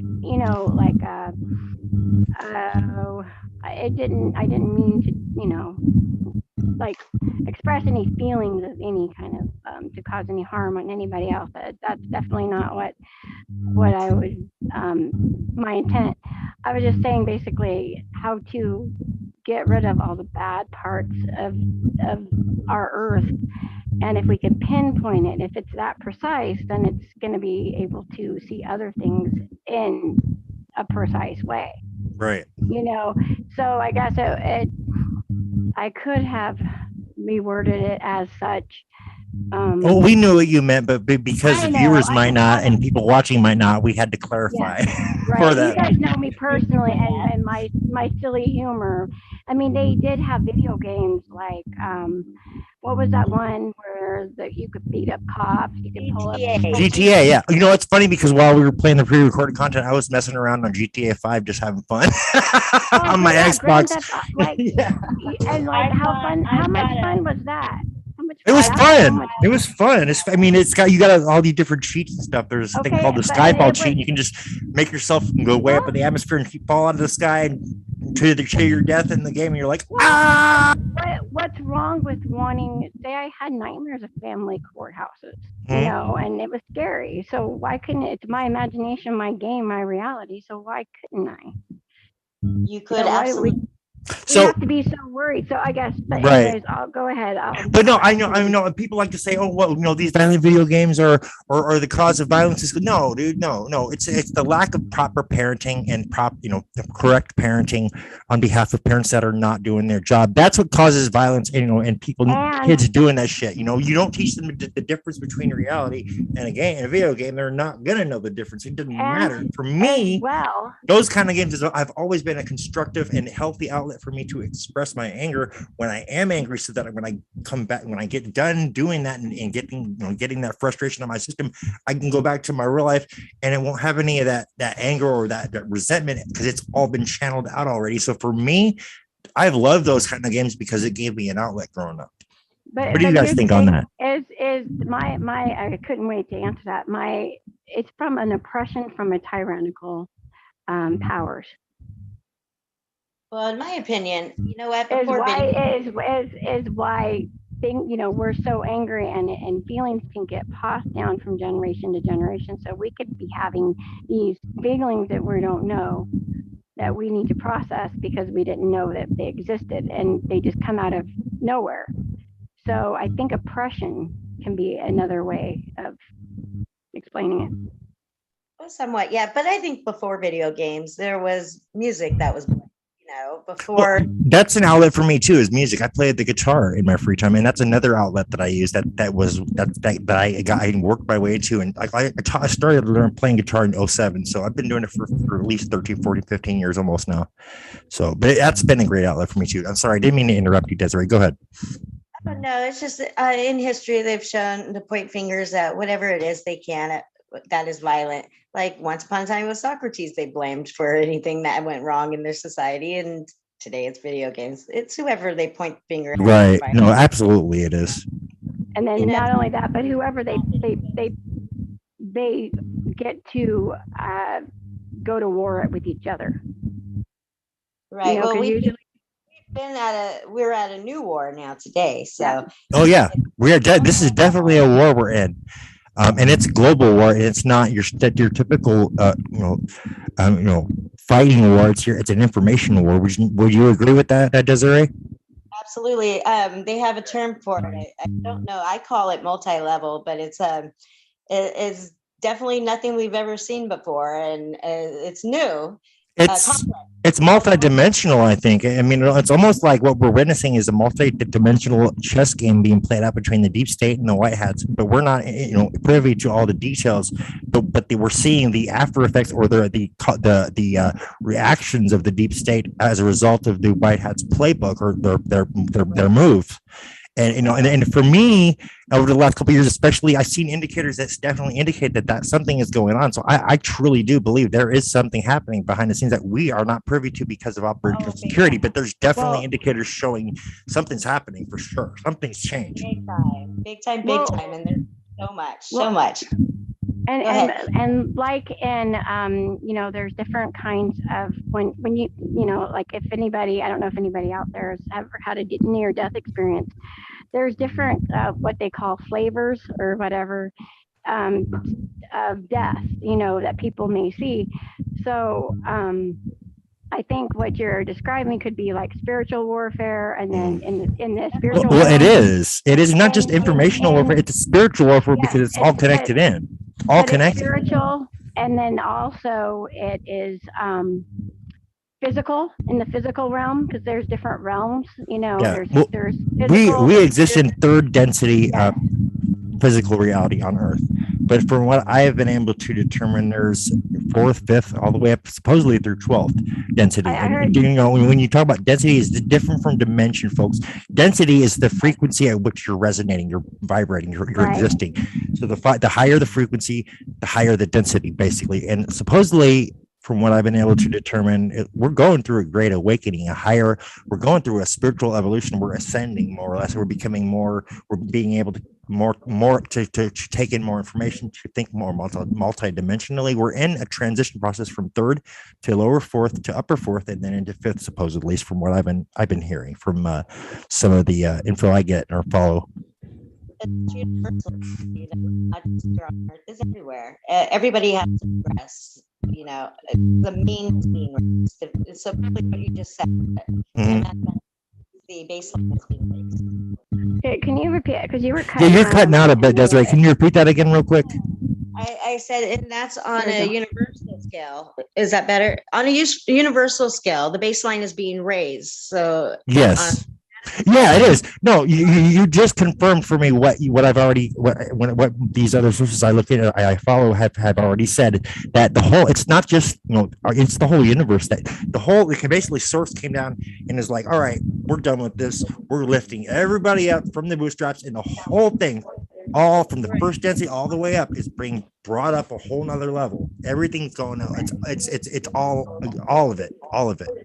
It's like that's why the deep state's freaking out. I mean, it's because these guys, these demonic or malevolent, supposed ETs, these lower fourth and higher fourth ones, the Dracos and all that. They supposedly, they're freaking out because they don't have anywhere else to go. But yet they can't exist at those higher densities of fourth and fifth density.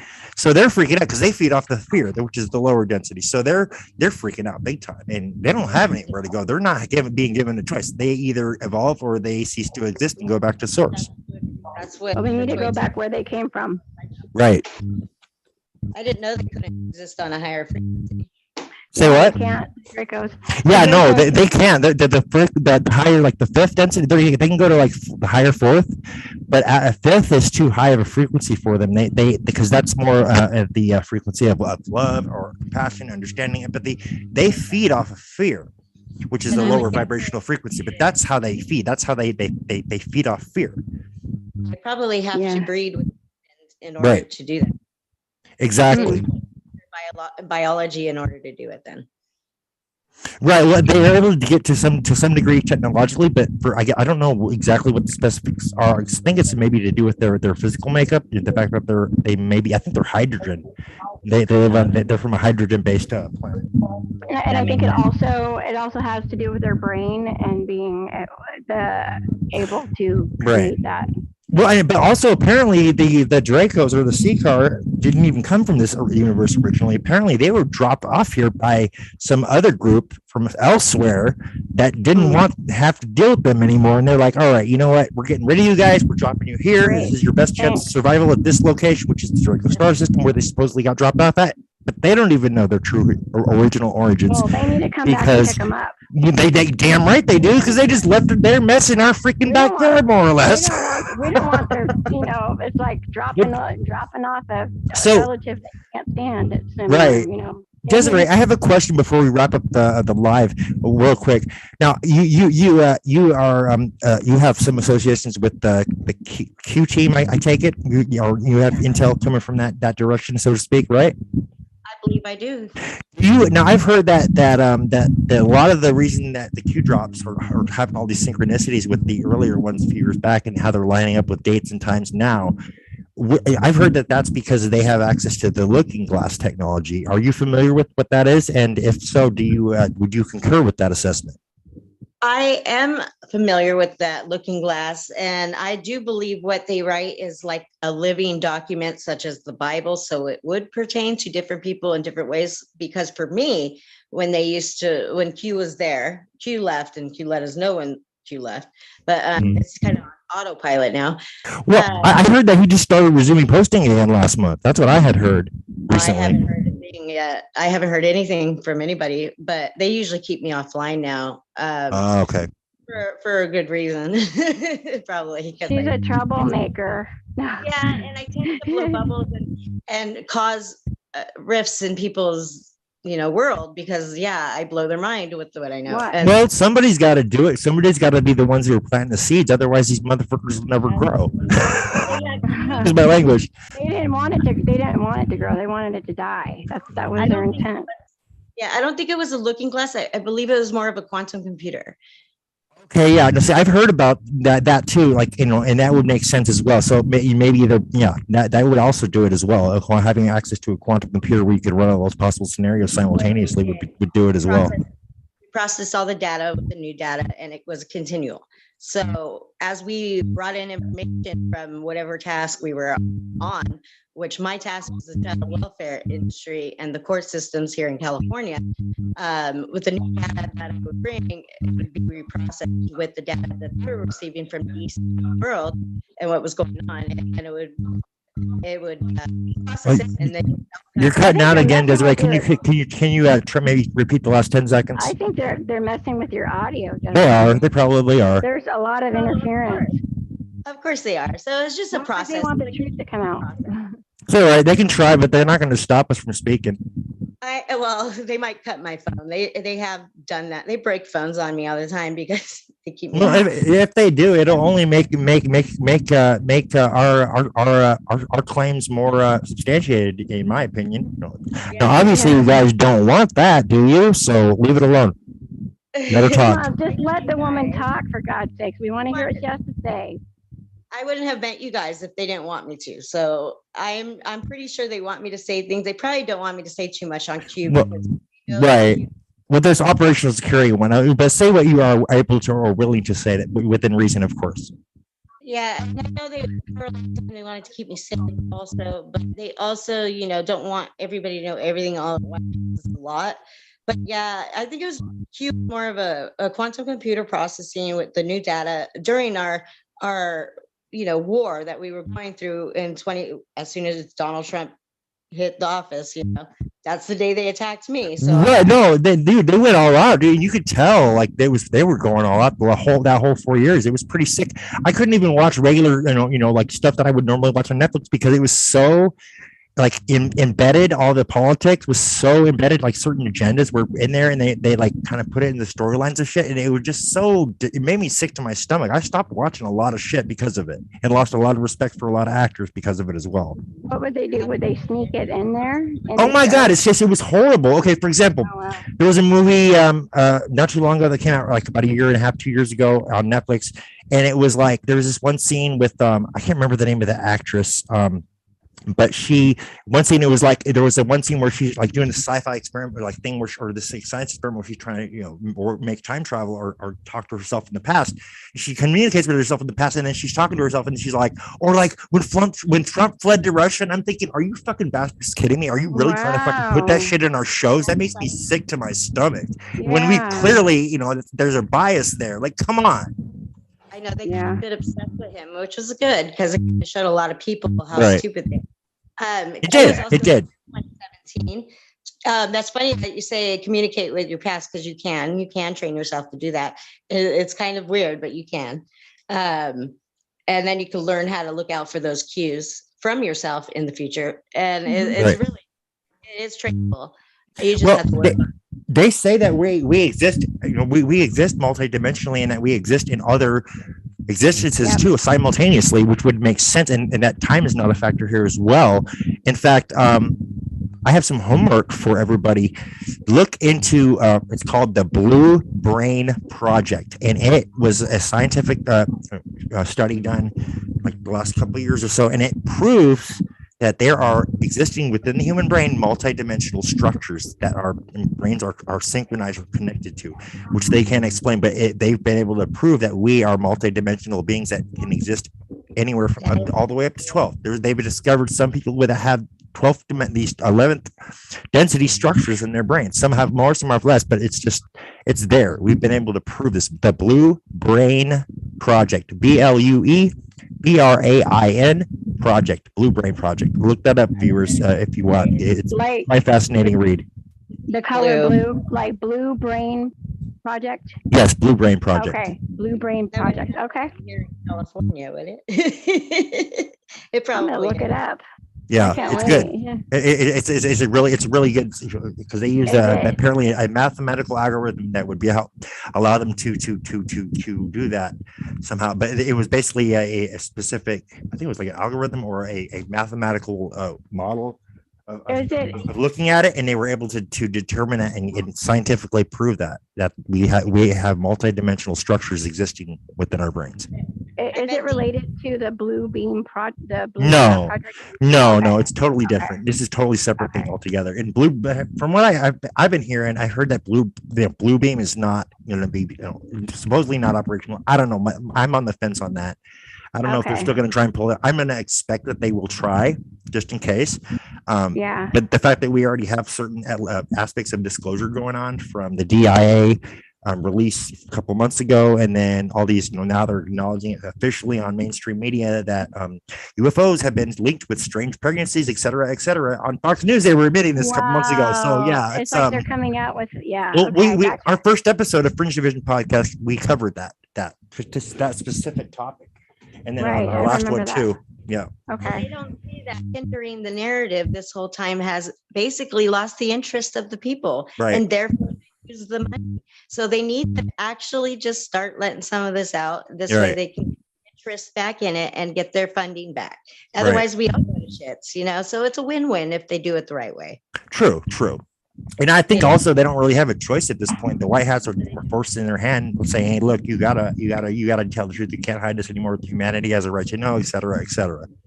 And humanity only has a matter of time before we can't be here anymore. We know that. We're all on a timeline, whether or not we're going to be alive. We know that. Right. So we need to be working on it today.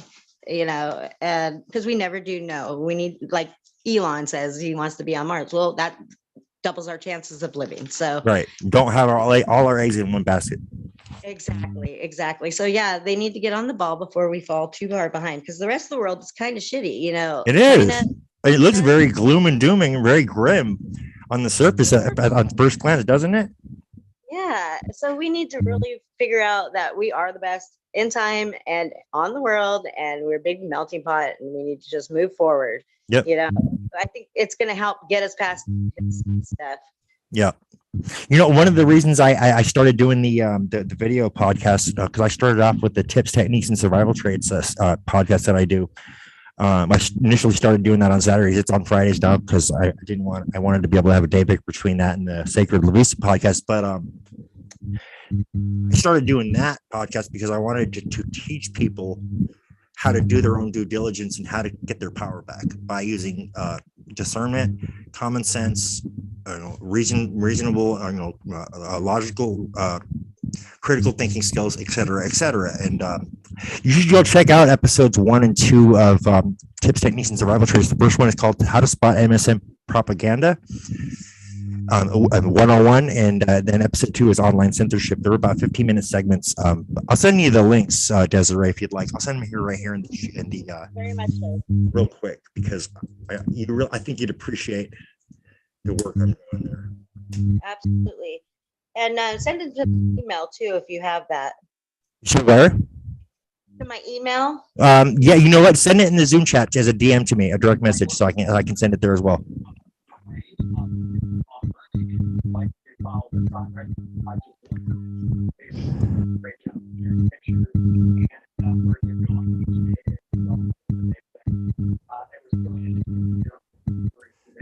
Thank you. And there's the link for the first one for episode 1 I put in the Zoom chat for you, and then episode 2, and there's a ton of others too as well. Check out whatever ones you want. There's the first 3 episodes are like 15 minutes. The ones after that are like an hour or longer.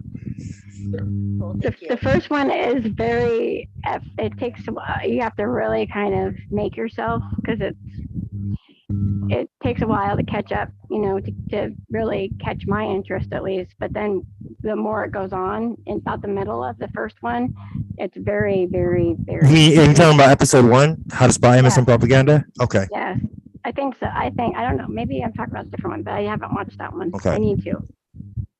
Yeah, we'll definitely check those out. And I think what it was is the Lost History. That's the one I'm thinking. Okay, yeah, that's the episode we did here on the Fringe Vision podcast. I'm talking about the News for Us World Tips, Techniques, and Survival Traits. The first one I started doing before I started ever doing the Sacred La Visa or this one. The very first one I did. Yeah.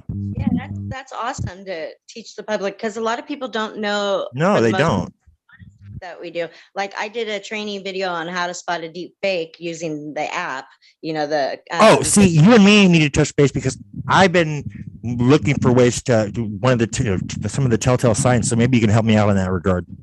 Oh yeah, for sure. Because I want to be able to show our viewers what how to spot that as well, and discern between real and fake deep fakes. Actually, nothing is by accident. We are all connected, and we are on the same frequency. That is why we are here. We are all here currently. Absolutely. We're bound to find each other eventually. They can't cut. Eventually. Yeah. I mean, no matter what, they can't stop us now. They can't stop us now. So I guess. Can't stop me now. Project Bluebeam has been canceled. Sorry. That's what I've been hearing. I can't confirm anything, of course, but that's what I've been hearing around the water cooler, in the State Space Program and disclosure community, supposedly. But nothing I can confirm for sure beyond a reasonable doubt yet.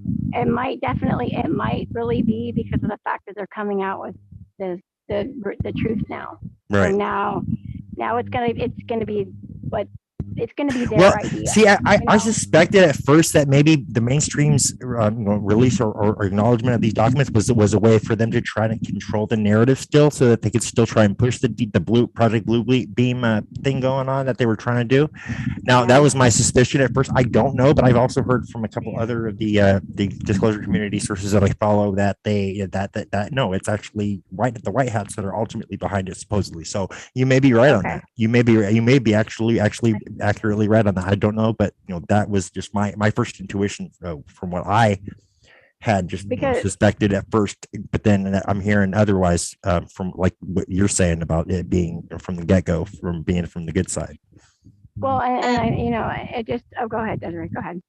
Oh, I just want to share another part of the team that is online. If anybody wants to check on some of my accuracy or whatever, George News on YouTube. If you're not familiar with them, spell it out for our viewers so they know exactly what to type in for a YouTube channel. GEORGE News, NEWS, George News. So they used to relay messages straight from the White House. It's still sometimes. GEORGEE. Just one E. George News. George News, got it. And that is definitely part of the team. I communicate with them. Oh, you're cutting out again. You're fading away. Just like them on YouTube. I guess that's all I'm allowed to say. Apparently it is. All right, you guys. All right, handlers, you can back off now. You know, we know how to take the hint. I'll do it now. Oh man, thank you both for jumping on, and I'd love to have you back on next. You know, I'd like to have you and Jen as a regular on the Fringe Division podcast. You guys, if that's all right with you. Oh, I love it. This is my favorite. This is my favorite one. Yeah, it's one of mine too. I like them all, but really, this is totally cool. So Yeah, this is I did this. I created this one because I wanted to have a forum for us to talk about other topics that some may consider to be fringe. I don't necessarily consider some of these topics fringe topics because I've experienced, you know, firsthand in my own life stuff that confirms a lot of this shit. You know, so I don't consider it fringe, but I thought it would be a fitting title for a podcast considering I'm a huge Fringe fan. So I think so. I think it was perfect. have you ever seen Fringe, Desiree? No, I am not online as much as I would like to be. It's a really good television series. It came out in like 2008, ran from 08 to 2012. It's one of the better sci-fi series I've seen. But they got all sorts of cool stuff like, you know, multiple realities, you know, dimensional travel. You know, it's a sci-fi series it's really good. It's got Anna Torv in it from she's an Australian actress, and then it's got I can't remember his actor name. You should check it out. You just look up Fringe. Okay. Yeah, definitely. Wow, this has been awesome. This has gone by so fast. So I know, right? Wednesdays, you said? Say that one more time. Wednesdays? Wednesdays at 2 p.m. Pacific Standard Time is when we do this show. Yeah. All right. And then Fridays, I do my tips, techniques, and survival traits. If you want to come on for part of that as well, I would love that because you definitely got some connections to some intel that would be helpful on that one as well. But yeah, that's a good one too. They're all good. So, and I'm not biased, you know. So. Fantastic. Go ahead. I'm just honest. I'm not biased. I'm honest. Well, thank you guys for doing your putting in your 2 cents on this, and definitely going to have you guys back both on follow up shows as a part of our back and forth discussion for sure. We should probably wrap it up. We've been on. We did a good 2 hour and 23-minute show, so it's a perfect length for our podcast. We don't want to go too long usually because sometimes people lose interest, but try to keep it between an hour and a half, 2 hours, give or take. There was one where we had a 6 hour show, but that was an exception to the rule. But you remember that one, Jen? Yes, I do. That was great. I loved it. It went by so fast that I didn't even notice the time, and I think this will gain anybody's interest. So if we ran another hour or two, I think even me with having ADD, I'm still interested and I want more. I'm like, oh, it's almost time to end. I know, right? You can never get enough, can you? No. There's just more and more because once it's all out, like there's stuff that they put out there, like NASA even put it out. They can't undo it now. Right. People are going to want more and more and more and more. They are. Yeah. I agree. I'm looking for more information on the differences of the telescopes. You know, you have the James Webb, right? And then you have the other one. And I think, didn't she say something like the telescopes can see more colors, more vibrant or something? They can see more of the spectrum that we can. Like you got your infrared, you got your X-ray, you got your visible light spectrum, et cetera, et cetera. This telescope can see so much more than we can even see. Yeah, well, it's got the ability to actually analyze the atmospheric composition of exoplanets. Okay. So. Whereas previous ones did not have that ability. So it's not like so the distance is. No, because there's scientific methods and protocols they can use to that they know work in detecting like the spectrum diagrams they were showing for the H2O, the methane, and all that. Those were signatures of those elements that certain wavelength signatures of those elements that they picked up, and those certain wavelengths are within a certain set of parameters, so that if you get that signature, that it's because of this or this, because they're different if it's a different element or a different thing that they're picking up.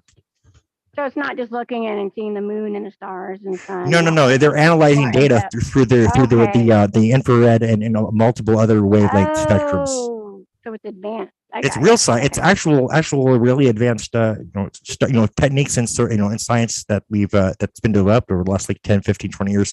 A lot of the techniques they use for discovering exoplanets didn't really come into full use until after the first one was discovered in the 90s. And after that, it kind of took off. But before that, we didn't really have a lot of these are new techniques and new methods of detection that were previously unverified or unvetted that have now since been and put into use, which is why we've discovered thousands upon thousands of exoplanets already in just the last 20 years alone. Tell them what, Jen? Oh, nothing.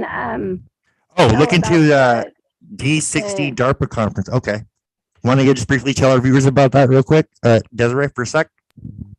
Sure. That was when they came out with a lot of the new technology that was 20 years later. So it helped me come to terms where I was at too. So there's a lot of different topics, but a lot of good stuff in there. Do you hear me okay? Yeah, we can hear you fine. Sorry, I had my mic muted. I said nice, but I didn't realize I was muted. So let's wrap it up for the show, and then we'll go from there. But I'll have you guys on for Friday's episode of Tips, Techniques, and Survival Traits. I'm going to be doing a follow up to the NCBP briefing documents deep dive, just covering a few other bases that I hadn't had time to look into on that. But I know you'll want to be on there for that as well, probably, Desiree. And also, we're going to also go over all the UFO disclosures and the what happened with the Well, that's going to be on next Wednesday's show on the Fringe Division. But this Friday we're doing the follow up to the deep dive. Oh, Friday. Okay, I didn't get. Yeah. I remember. I don't know if you see the last Friday's episode I did. I'm doing a follow up to that deep dive because there was a couple angles I didn't get a chance to really fully look into, like a couple of slides, and I wanted to finish doing that for our viewers. And that's Friday at what time? At when? 2. Friday at 2. At 2. Okay. All right. So I'm talking about what we're going to do next. Next Wednesday. Yeah. Okay, I'm still on next Wednesday. But yeah, I got that link you sent earlier, and definitely we'll be covering that. Okay, so what is so it might give us a little bit more of why. So right. I can't wait. Is it next Wednesday yet? Are we there yet? All right, guys. Next Wednesday where you're at. Everybody, thank you so much for watching. We appreciate your viewership. If you liked the work we're doing, go ahead and subscribe to our channels on Rumble, Facebook, YouTube, Twitter, Twitch, and Telegram, as well as follow our pages. You can also support our work by going to bonfire.com/fu-family-court and bonfire.com/just-td, as in just teed. All the funds that we get from those purchases go directly to the CPS and Family Court Corruption Victims Fund.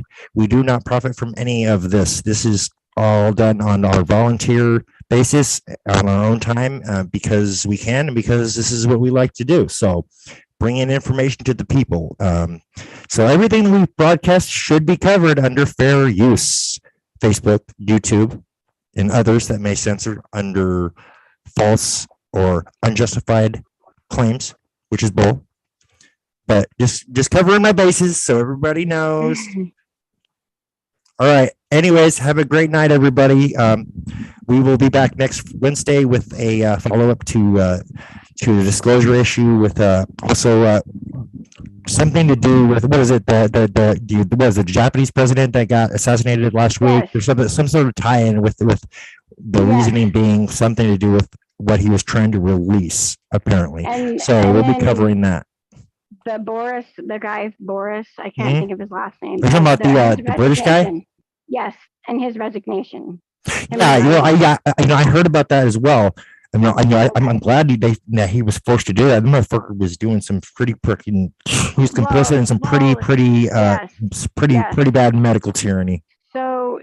So with that being said, it's going to kind of tie in why. Okay. This is something I skimmed through, and it's a good one. It's Okay, fun, cool. for sure. Awesome. So Thank you, everybody, for watching, and have a great night. We hope you enjoyed our show. We will be back next Wednesday for News for Us World Fringe Division podcast episode 7, and then this Friday we will have News for Us World Tips, Techniques, and Survival Traits episode 17.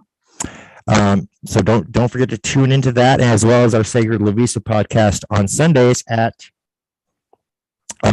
6 p.m. Pacific Standard, 8 p.m. Central, and 9 p.m. Eastern Time. Good night, everybody. Have a great night. Thank you guys for showing up. good night.